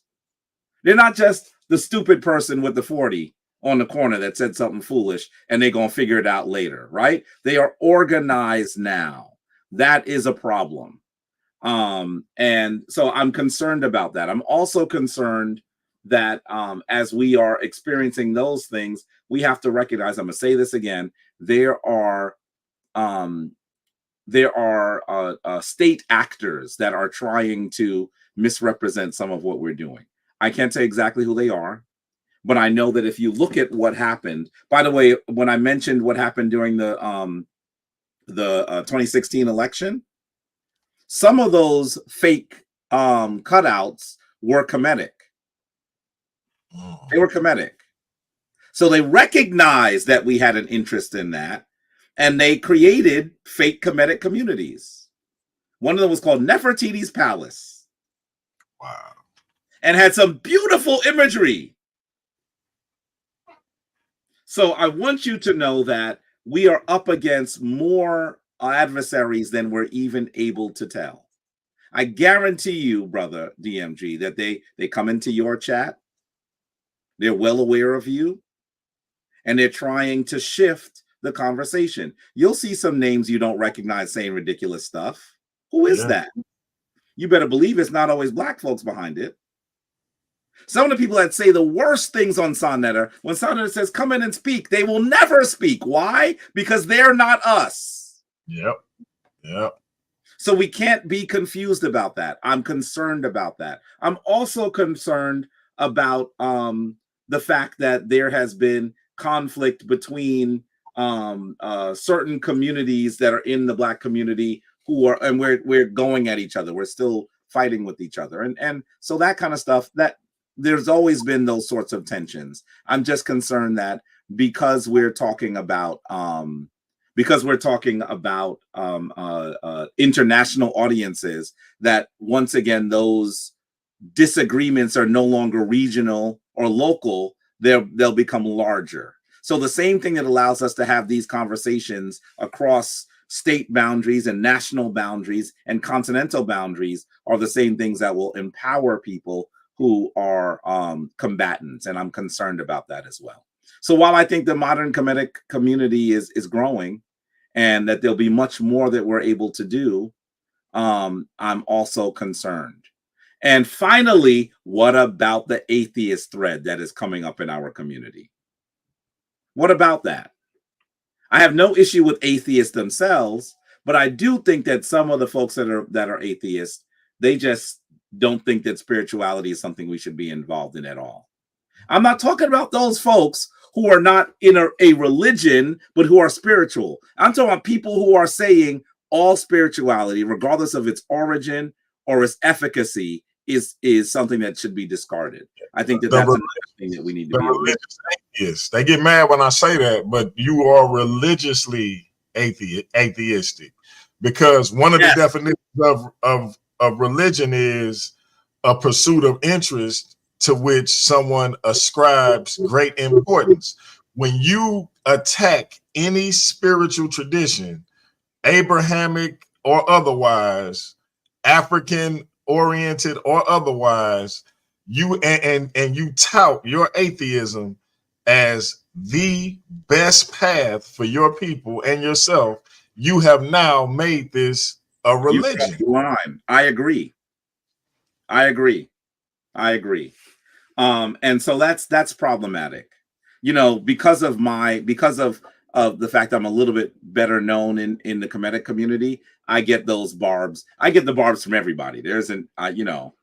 I got to deal with everybody. I mean, I'm struggling with some of the Hebrew Israelites. I'm struggling with some of the Abels, the Aboriginal community. I'm struggling with some of the Zealotist Christians. I'm struggling with some people who say that they're Kemetic, but they hate practitioners. I mean, there isn't a group. And let's not even talk about the Arabs who attack us. You know what I mean? Yeah. They're organized too. So there's a lot of tensions that are there. You can see what happened to the comedian brother Kevin Hart, who had to cancel a show because of their coordinated attack against him. I mean, there are a lot of adversaries. We just have to continue to get organized. We have to ensure that we know that people mean us harm, at the very least intellectually. So we have to make sure we're doing things on the up and up. Because if you're doing something out of balance, out of Maat, they're going to find it. And for whatever you've done right, that will be the blemish that will destroy you. So, you know, that's just how I feel. We got to do a lot of work. We have a lot of work to do. Absolutely. Absolutely. So we've been on for over an hour and a half, about an hour and 45 minutes. Do you want to take questions from the chat, or do you need to get out of here? If you'd like to take questions for the chat, I'll stick around and do that. Certainly. Okay. I can do that. Okay, family, I'm only taking 5 people. 5. So the first 5 to get in, you got 1 question. There will not be a back and forth debate with the brother. You got 1 question, ask your question, and see your way out. If you linger, I'll just remove you. You got 1 question, you ask it, he will answer, and then we will see you next time. Other than that, it's the first 5, and I won't be accepting anymore. You'll just be in the back. I apologize, but we kind of went over time. Brother had a long day, so we gonna get out of here as soon as we possibly can. So please hit the link, and the first 5, we will get you in, get 1 question, and get you out of here. Sister Mignette, if you watching, jump on. I haven't seen Mignette in a minute. Always good to see the queen. I see her on social media, though. I think I might follow her on IG, but okay. She said that she will not be able to jump on. She got. I said Ankh and Maat either way. Will do. Yeah, she has. I seen her a video she did, and it was talking about. It was actually a conversation with you and Shaka Amos. Mm-hmm. And I was like, I reached out. I saw her on Facebook after I saw a video. Reached out to her, and she been coming on from time to time ever since. So shout out to that queen for always contributing whenever I ask her to. So, and is emblematic of some of the best of our community. So absolutely, yeah. So we got, hey brother, you know I always mess up your African name, so I'm gonna let you say it. But we got a powerful young brother. This brother just graduated from college. Wow. And Harris-Stowe, which is a historically Black college right here in St. Louis. This brother is I'm not gonna say solely, but mostly responsible for bringing Africana studies to that college. So wow. Absolutely. I've seen him before. I think we've spoken maybe on Sonetter's platform. I believe you have. I believe you have. Peace, brother. Peace. What's your question, bro? Okay. My question. Introduce yourself first, because I want to say your name properly. Okay. My name is Kuhani Mwadelifu. It means priest who is righteous in Swahili. So my question to you, Brother Jabari, is, do you think that it is necessary for people who are African traditionalists like me and you to become warrior priests? Because and the only reason why I'm asking this is mainly because when I look at the Hebrew Israelites, they were the first people to, cuss somebody out. They're very quick to, convert people to their ideology. So do you think that it is necessary for African traditionalists to do the same, to be warrior priests, etc., really be boots on the ground? Yeah. I honestly think that it would probably be best, and you have to already know that as many arguments and disagreements as I've gotten in, I think it's best, but it's not what I've been able to do. It'd be best to have institutions where you have people who are ready to get their hands dirty, who are ready to contest things within African spirituality. I'm not talking about doing things that are harmful to people, but we have to push back. We have to push back. There should be a group of warriors in all of those institutions. And so that would allow other folks to focus on the stuff that's important, so that the entire direction of an institution or a community doesn't get shifted by some of the disagreements that occur. So in some ways I'm saying yes. I'm suggesting how it should happen, right? There should be people that deal with it. I have not been able to figure out how to do that effectively in the shrine yet, but it's something we're definitely thinking about. You need a group of people that are willing to push back, because the reality is that there are other people who are there for information who are watching. And if you don't push back, what is said about you is what people will take away. There needs to be a response. And particularly as there have been so many vile things said about African spirituality, it's so vile that you could have an affront to African spirituality and no one say anything. I led a boycott of Popeye's chicken because every year they would have their voodoo chicken. How dare you insult African spirituality to sell some badly flavored chicken? How dare you? And I didn't even see the Vodun practitioner say anything. I was talking to them like, y'all gonna say something? But they also are quiet. So we need to push back. It has to happen, brother. It does. Okay. Yeah. DMG, thank you for having me on. I got you in a couple days. I ain't forgot. I'm gonna get you in a couple days. Oh, brother, take your time. No worries. You good. All right, bro. Good to see you again, brother. Thank you. All right, we got Classic Craig, one of the contributors to Paradigm Shift TV 314. What you got to ask our brother? Okay, y'all. So I'm gonna be quick since y'all was so heavy on Africa. I decided to wear my Giannis Antetokounmpo jersey. You know what I'm saying? That's a support. But check this out, Jabari. You may not remember me, but we spoke before in the Lions Den way back then. You know what I'm saying? Back then, but I'm just a messenger with this one, right? It's not my question, but a friend of mine asked this, right? So you said that the atheist community was pretty much, being in the Black community, right? So from the atheist standpoint, right, a lot of them feel like those old practices of Africa is somewhat obsolete and keeping our people back in superstition. You see what I'm saying?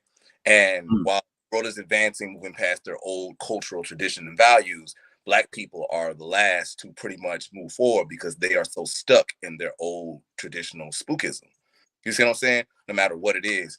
So what would your counter be to that? Well, I would think that if you are an individual who was attempting to do something powerful in your life, and that you found yourself in a place where you are not powerful, the first thing you would do is you would say, well, what does work in my life? What has worked in my life? Right. And that's only on the individual level. The reality is that Africans have been the most powerful people in human history. How did we do it when we were successful? We should draw our story from our story. We should craft our approach from our experiences. We should figure out how to go forward based on what we've already done. Right. And so I truly believe that if we want to see powerful African nations, we should see how powerful African nations existed. Right. The term spookism, I think, is just offensive. Why would you call anything spookism? By the way, spook was also a derogatory term used against African people. When I hear things like that, I say, how did we get so turned around? We don't have to believe that there's a man on a cloud with a beard that's coming to save us. African spirituality didn't occur that way.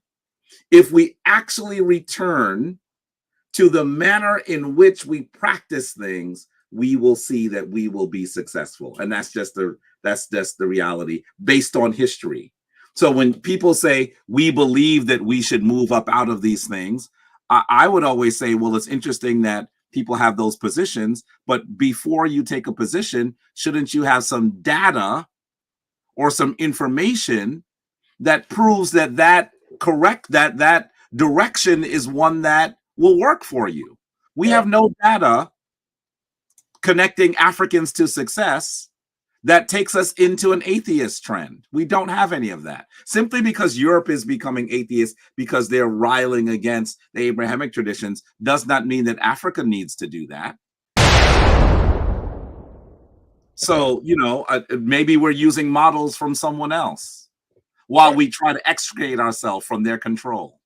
That doesn't seem to work. Okay. So I think that's what I would say. Okay, and I just got one more question, DMD. It's pretty quick. I have to. Come on. One question, bro. You don't get preferential treatment because you part of Paradigm Shift, man. Come on. Hey, man. I tried to sneak it in. You tried to sneak it in.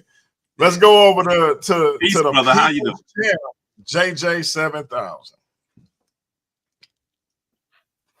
Right. Peace and blessings, man. How you doing, Jabari? I'm good. Long time no see.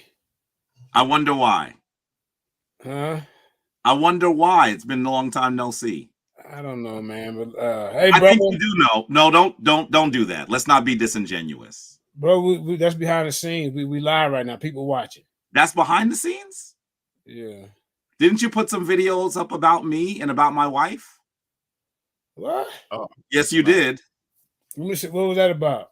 Oh, you don't remember? You put it up. Go on my page. Listen, JJ. Go on my page right now and pull it up. Can I say this? Can I say this? Do that because you are. Let me say this to you, JJ. Bro. You are my brother. You are my brother. I disagreed with something you did, so I said that we would not communicate anymore. You are still my brother, but there's a reason why we don't interact anymore. And I told you very clear. Don't make me read it. I told you very clearly why we wouldn't interact anymore. Bro, come on, man. You had a disagreement with Sonnetter, and you made that mine. You are the face of the House of Conscience. You are his Floyd Mayweather.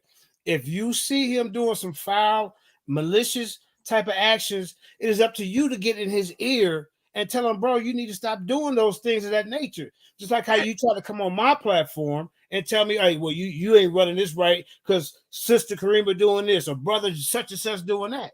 You don't remember that? No, brother, that's not what happened. Listen. That's not what happened. Let me just clearly let me say, wait. Let him get it out, JJ. That's not what happened. Well, let him get it out. Okay, go ahead. That's not what happened. My challenge with you and Karima is Karima cursed me out and kicked me off of your platform. I wasn't critiquing. Wait a minute. I'm not critiquing. I'm not critiquing, brother. If this isn't a conversation, then it's not going to work. Okay, I'm gonna leave you. I'm gonna leave. Okay, fine. You can leave. See you later. Yeah, I know that's what you want. You don't want the hard hitting questions. You think you can pose hard hitting questions? All right. Now, DMG, you would think that I haven't been on his platform 4 or 5 times for 3 hours a time. You would think that I have not actually gone to talk to him and treated him like a brother. But the reality is, if you then bring someone on your platform that's going to call me a Hotep hustler and a thief without any justification of that, then why should I continue to come on? Don't pretend you're not aware of it, because I did the honorable thing. I told you exactly why we weren't going to be communicating anymore. Because even though he did something wrong, he's still my brother. I wanted him to know why I wasn't going to be communicating with him anymore. That's what happened. So, that's the deal. That's the deal. Now, I'm going to say to you, that's still my brother. He can make amends. I haven't discarded him, but you have to make amends. You can't pretend that didn't happen and then think I'm going to just be friendly with you. That's not how it's going to work. Yeah, no, and I understand. I was hoping, it could be some resolution, but these things take time. So he needs to do the resolution. The ball is in his court. I told him exactly what he needed to do. Absolutely. I went on his platform, and the woman that runs his platform, Karima, cursed me out and hung up. and they continue to slander me, including talking about my wife. Why would I work with you? Why would I do that? This dude got a whole different name. I'm sorry, I'm a guest. No, you're not. No, you're not. I am. I'm a guest. We got the Slim Reaper in the building. What's your question for Jabari? Brother Jabari, as I was listening, I just came in the last couple of minutes. By the way, hello, how you doing, Brother Jabari? Good. I think we might have spoken before. You look familiar. Yeah. Yes. Yeah. Okay. Good to see you. Peace, brother. Good to see you. A question for you. So I was just listening the past couple of minutes before JJ had his whatever weird thing he just did.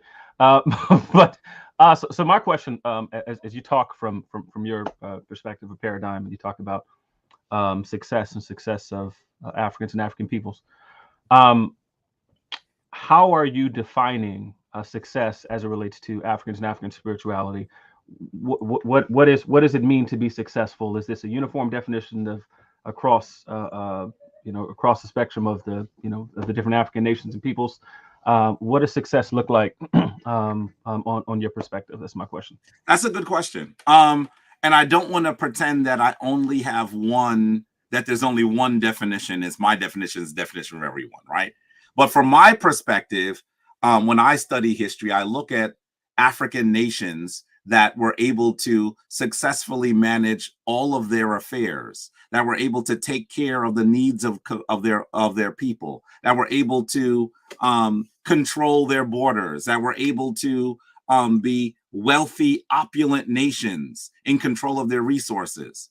And if we were able to do that, we would not have people who are starving and struggling for clean water. We would not have people whose resources are controlled by outside people. I think that if we look at African models and recognize the things that we've done and where we've been, we would be in a different place. I mean, you can look at Kemet, you can look at success in Kush, you can look even at some of the successes that we think we're now beginning to see in a place like Mutapa, right? There are certainly, we saw some successes in West Africa as well. If you look at some of the things that we've been able to do, we were able to do things on our own terms. And I think that those are the models that we ought to return to. Okay. Okay. Well, appreciate the answer. Yes. So sometime in the future, I'd love to explore this topic more with you. Sure. Wonderful. So yeah. All right. Yeah. That was it. Good to see you again, brother. Yeah. Good to see you. I know I got one question, so I'm gonna turn this back over to the bald Baptist over there. Okay, DMG. The bald Baptist. Gratitude, Slim Reaper. MVP Chris Harris. What's your question, brother? Chris, how you doing, brother?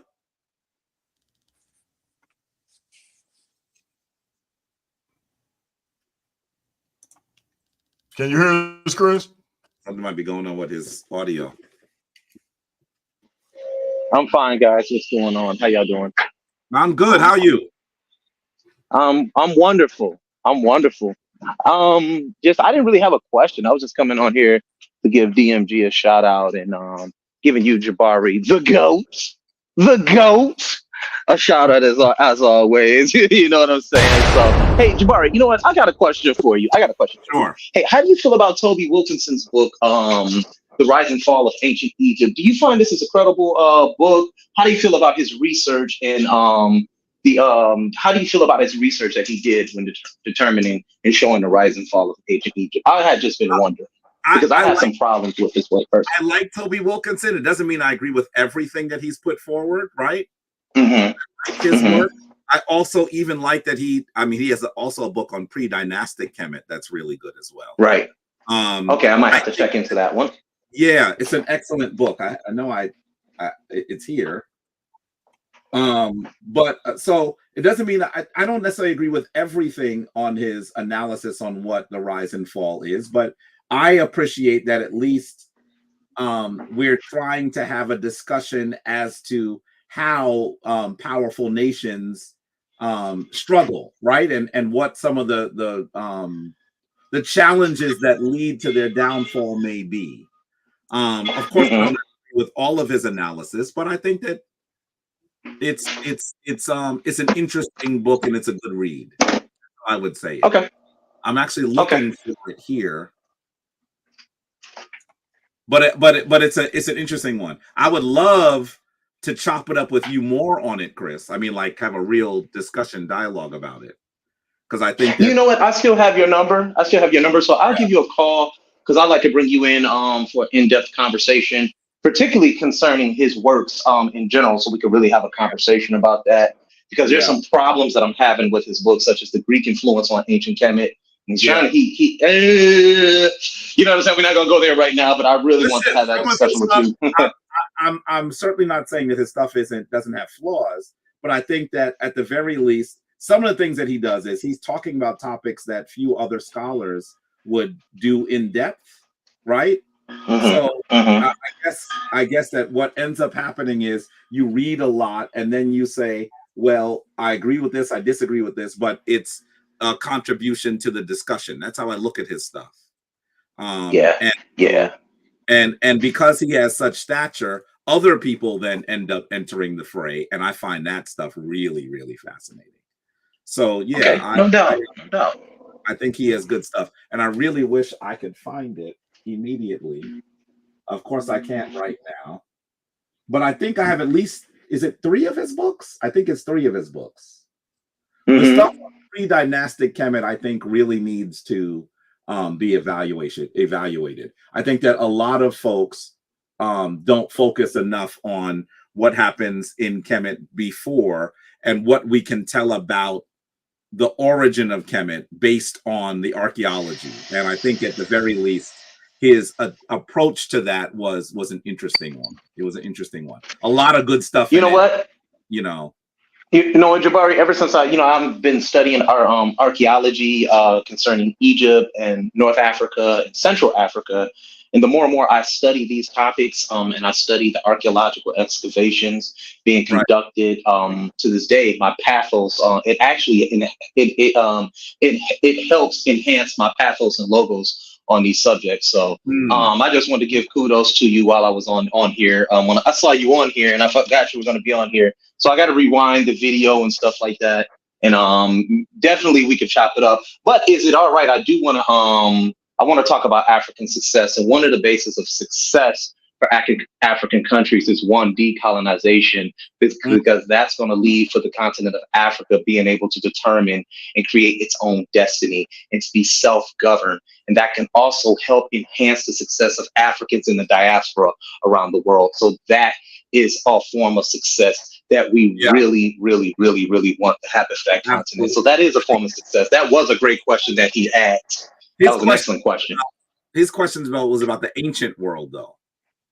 Oh, the ancient world? Well, the civilizations, the modern civilizations themselves prove that they were successful.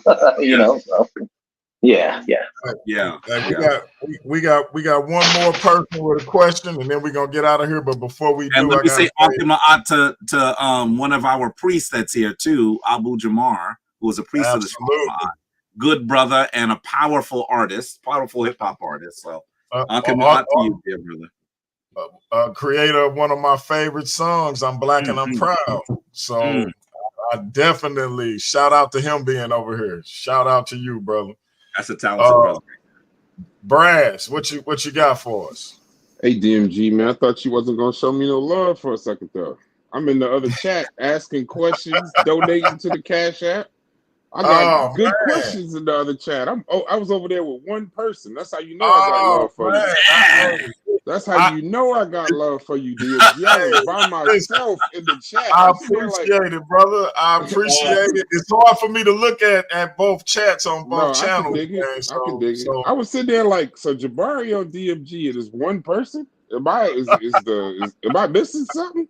And then I did my little research and made my way over here. I'm glad I got in. How you doing? But we are trying to build the other channel up as well. So hey, well, you got a few chats and some likes and a new subscriber tonight, bro. So, I appreciate it, bro. My question. Hey, how you doing, Jabari? My question is a little off topic. Well, it is. It's just a regular question, not about Kemet or nothing like that. I heard you say before. You were Lincoln Douglas debater? Yes. Can you expound a little bit on that? Because I've only heard you say it one time, and I'm looking to getting my son into debating. And plus, I do a little bit myself. But what would you recommend? Just expound a little bit on that, and then what would you recommend, or things or tools that maybe my son and I could get into? The part of the problem is I'm old, right? So the stuff I used is mad dated. It's mad dated. I'm gonna tell you, you'd be like, Jabari, that's from 1982. What's wrong with you? So I'm not sure if I have the resources you would use in LD debate now, but essentially, you should know that most debate forums are based on some of the discussions that Abraham Lincoln and Stephen Douglas had. And so when you're on the college level, most debate is called LD debate, right? Right. It means that you have a really clear structure for how debates will occur. You have sources. By the way, you usually share your sources beforehand. Right. You have the pro and the con. Sometimes you don't know if you're going to argue pro or con until you get there. Okay. So it really has you master your ability to successfully make an argument, right?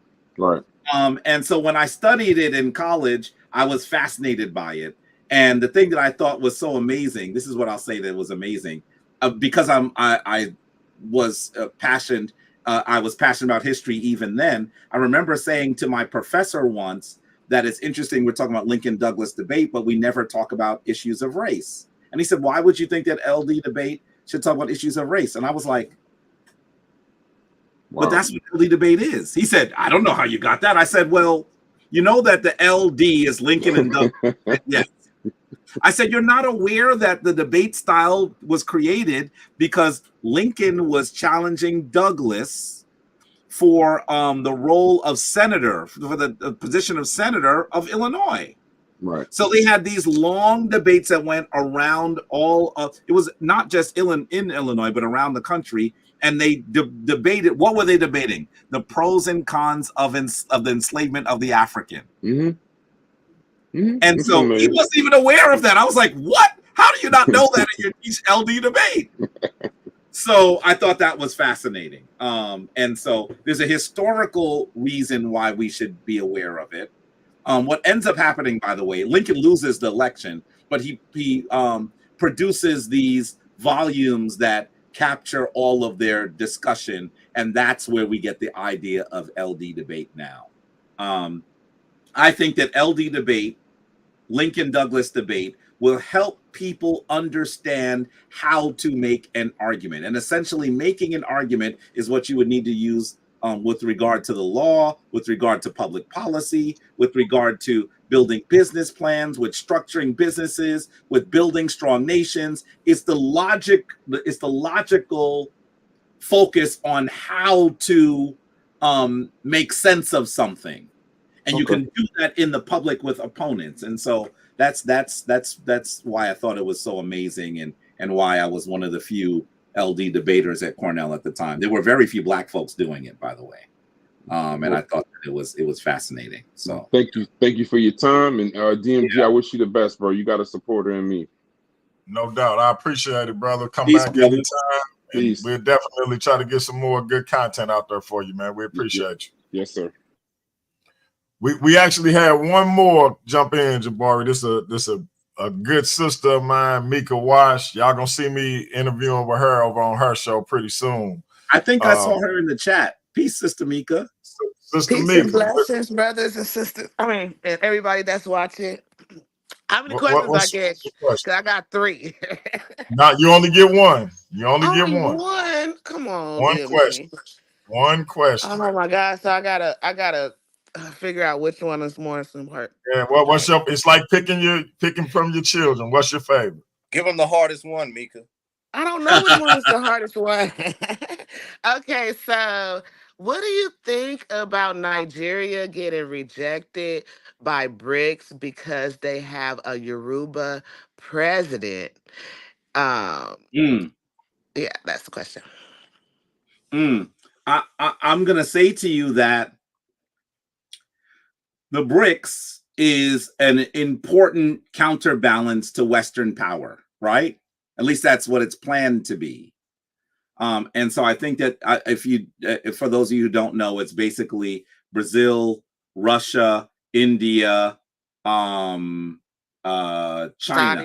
Saudi Arabia, is that Saudi Arabia and China, right? Mm. And so they're trying to create their own power block so that Western power is not so ubiquitous around the entire world. So I think that that's interesting. I don't always agree with what South Africa. Right, yeah. South Africa South got Africa, in, South Africa but is they that. won't get in until next year. Yeah, so I honestly believe that I have issues, obviously, with some of those countries. I have issues with the things that China is doing to take more control around the continent of Africa. I have issues with Russia and their racist attacks on Black people.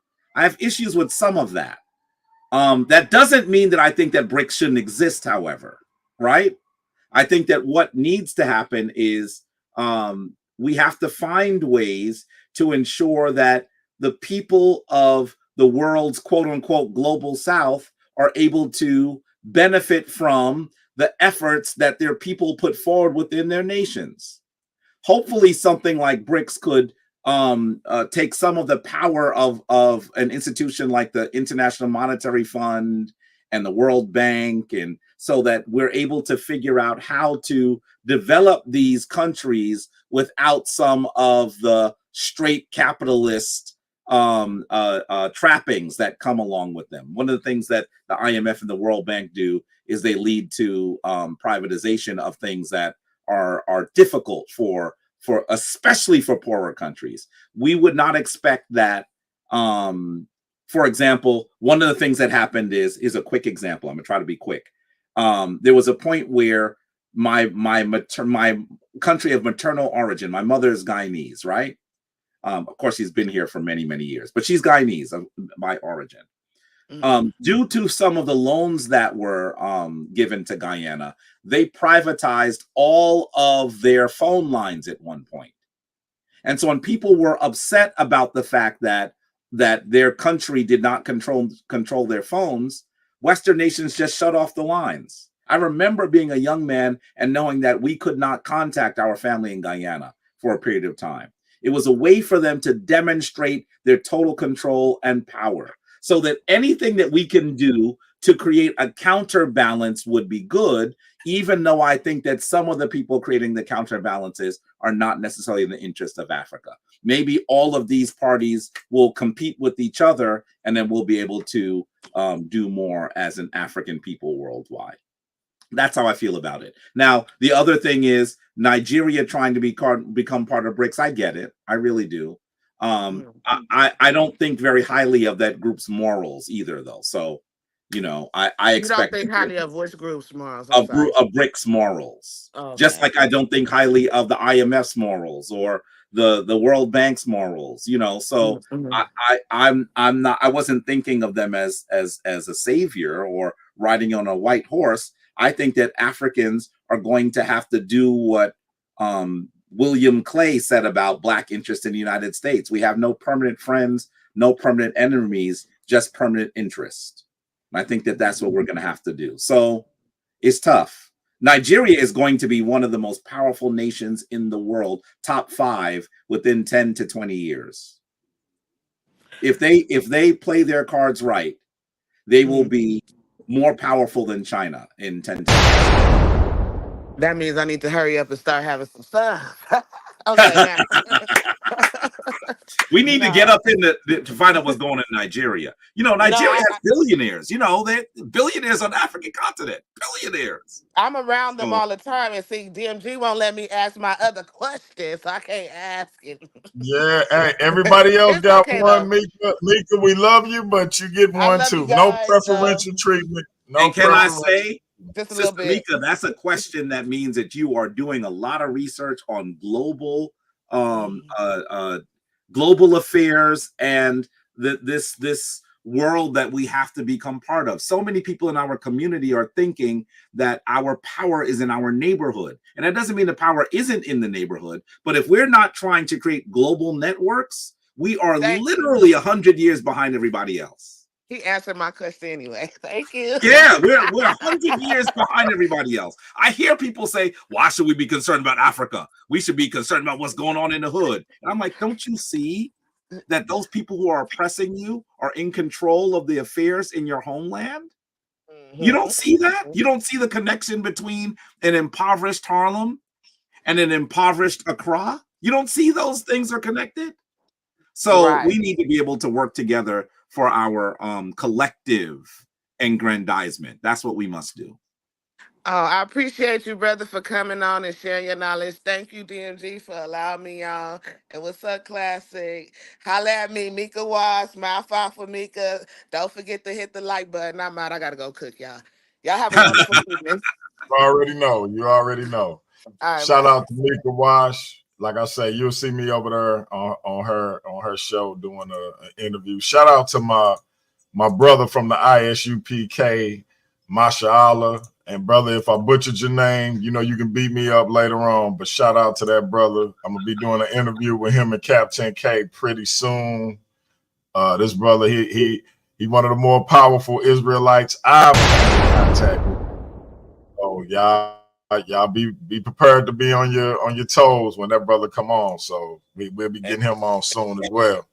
And shout out to Officer Knock. That's a hell of a name. Officer Knock him out. That's a hell of a name. Shout out to that brother too. You know, Classic Craig. Go ahead and give your parting words, because brother Jabari gave us almost 2.5 hours. He getting ready to close out. So check it out, right? Since DMG, I can't answer another question. I'm gonna say, yo, thank you for coming for Paradigm Shift and the whole effing show. And another thing too, Jabari, we would love to have you back. You know, I don't think you know, but I'm gonna tell you right now, we're gonna have Sarnetta back on here for the Lake of Fire Part 2, right? You know, that's something he talked about. You know what I'm saying? And the Lake of Fire is something where we put you through trial and tribulation with the tough. Nobody really want to ask, right? Sarnetta shed a tear a little bit. You know what I'm saying? Oh yeah. He exaggerated. You say he was on the hot seat is what you're really saying, though. It wasn't a hot seat. It was a weighing of the heart and the soul. You see what I'm saying? Oh, wow. And so you know, we let him tell his spiel, and you know how Sarnetta, either he leave or he take over things. You see what I'm saying? That's how hearing he is, but he stayed, and he was late for your engagement with the one and only Abo you was dealing with. That wow. Yeah, so you had to call him. You called him. Right. I was interviewing him, me and a friend of mine. Oh, I didn't know that's what happened. Fascinating. Yeah. Wow. Yeah. He was that invested. You know what I'm saying? I feel like you dry snitching, Craig. Maybe Jabari didn't supposed to know that. I feel like you dry snitching. But hey, it was just that good. So I was wondering if you want to come back for that. You know? Absolutely. Yeah, absolutely. I pay attention to what y'all do. So, you know, I would definitely say that I would love to come back. Whenever we're talking to our people about issues of importance, that's a place where I want to be able to either be part of the conversation or at least listen to the conversation. I'm 10 toes down. Just let me know. All right, we'll set it up. It's gonna be hard. And if they're tough questions, I'm good with. Listen, I get tough questions all the time. Don't you see? You see what my life is like. I get tough questions all the time. Oh my goodness! I watched you in the Lions Den when you came down. I remember when you said that. You know what I'm saying? I talked with you about it with it was Black Jesus Minister, and it was it was back then. You said I set that slaughter up, and he was pissed off for weeks. But yeah, I would love to have the conversation, man. It's gonna be hard questions, and hey, you can be as witty as you want because I love them comebacks. You see what I'm saying? I got 1,000 more for you. Me and my partner, Ratchet Craig. I'm Classic Craig. He's Ratchet Craig. You know what I'm saying? Together. So you can only find us on the whole episode in Paradigm Shift. But other than that, Chief, we can't wait to set that up. And I thank you for coming down and enlightening us, brother. Sounds good, brother. Thank you so much. And shout out to my brother in the GT in the chat. Look, man, don't be bringing attention to the fact that I barely got a 5 o'clock shadow talking about where your beard at. Give me 2 weeks. I saw that. Where your beard? What? Yeah, just bringing attention to it. In 2 weeks, my beard will be back in form, man. Don't be bringing attention to where it don't need to be, brother. Just because he didn't retire from the military and get to run around looking like Moses or somebody, he want to bring attention to my face. I seen you, brother. Shout out to my brother Najiti though. So, all right, we gonna let Brother Jabari close out. Tell us all the things he got going on. But before he do, I gotta play this one more time.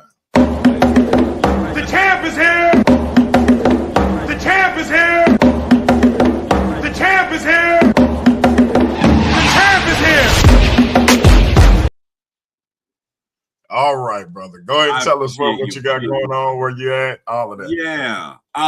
Actually, I haven't been doing a lot to the open community recently because I mean my classes at Hunter are a beast. I'm teaching 2 sections of the same class on African history, but I do plan to offer my African American history class within the month. You're going to see those announcements and going back to doing more museum tours. I have a tour of the Boston Museum coming up. Look at JabariOsaze.com and you'll see the announcement coming up too. You should also know that we're going back to Kemet next year. We're going to Kemet in August and we're going to Ghana in August. You can do one of the trips or both of the trips. They're both amazing. And it's going to be absolutely exciting to be able to do those things. I am once again honored to speak to the community. I know that there were so many of you that had other questions.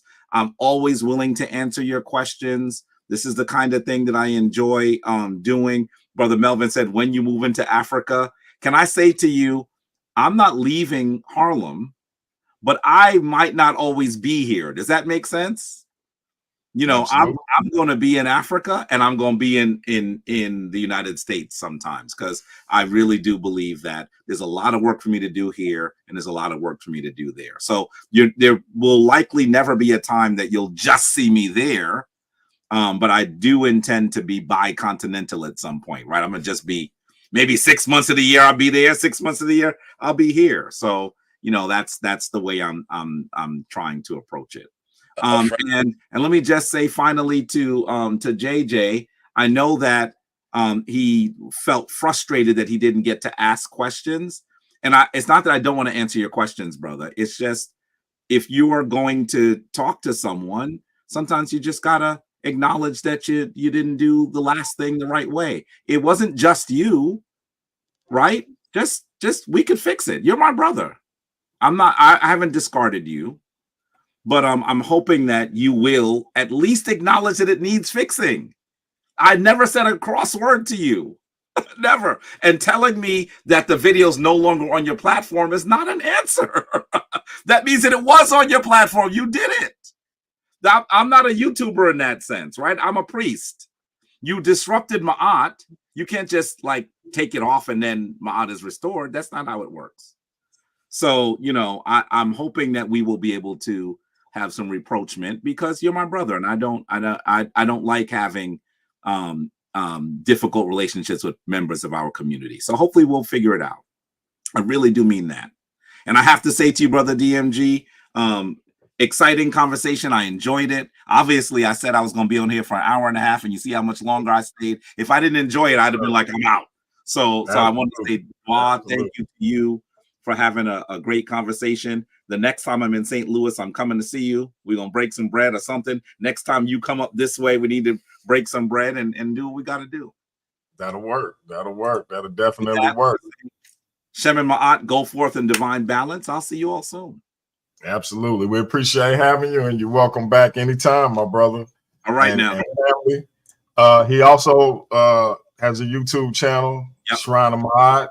Yeah, check them out there. Do you have services? I'm gonna be putting a lot more on my channel soon too. I have some things planned for it because it's been busy. So all of that has meant that I have not put a lot of stuff out because I'm doing a lot, but a lot of it is private. I can't put out my classes at Hunter, so there'll be more on my channel coming soon too. Okay, and so obviously you can find them on Sonetta Studios, HOK, etc. And family, really quickly before we go, I was talking about my sister Mignette. She is a current graduate student at Rutgers University, and she's working on her thesis. Her topic is exploring the experiences of Black, Indigenous, and people of color, as well as other historically disenfranchised populations who have explored and or transitioned from Abrahamic-centered religions and embraced decolonized spiritual expression and or culturally centered indigenous spiritual practices.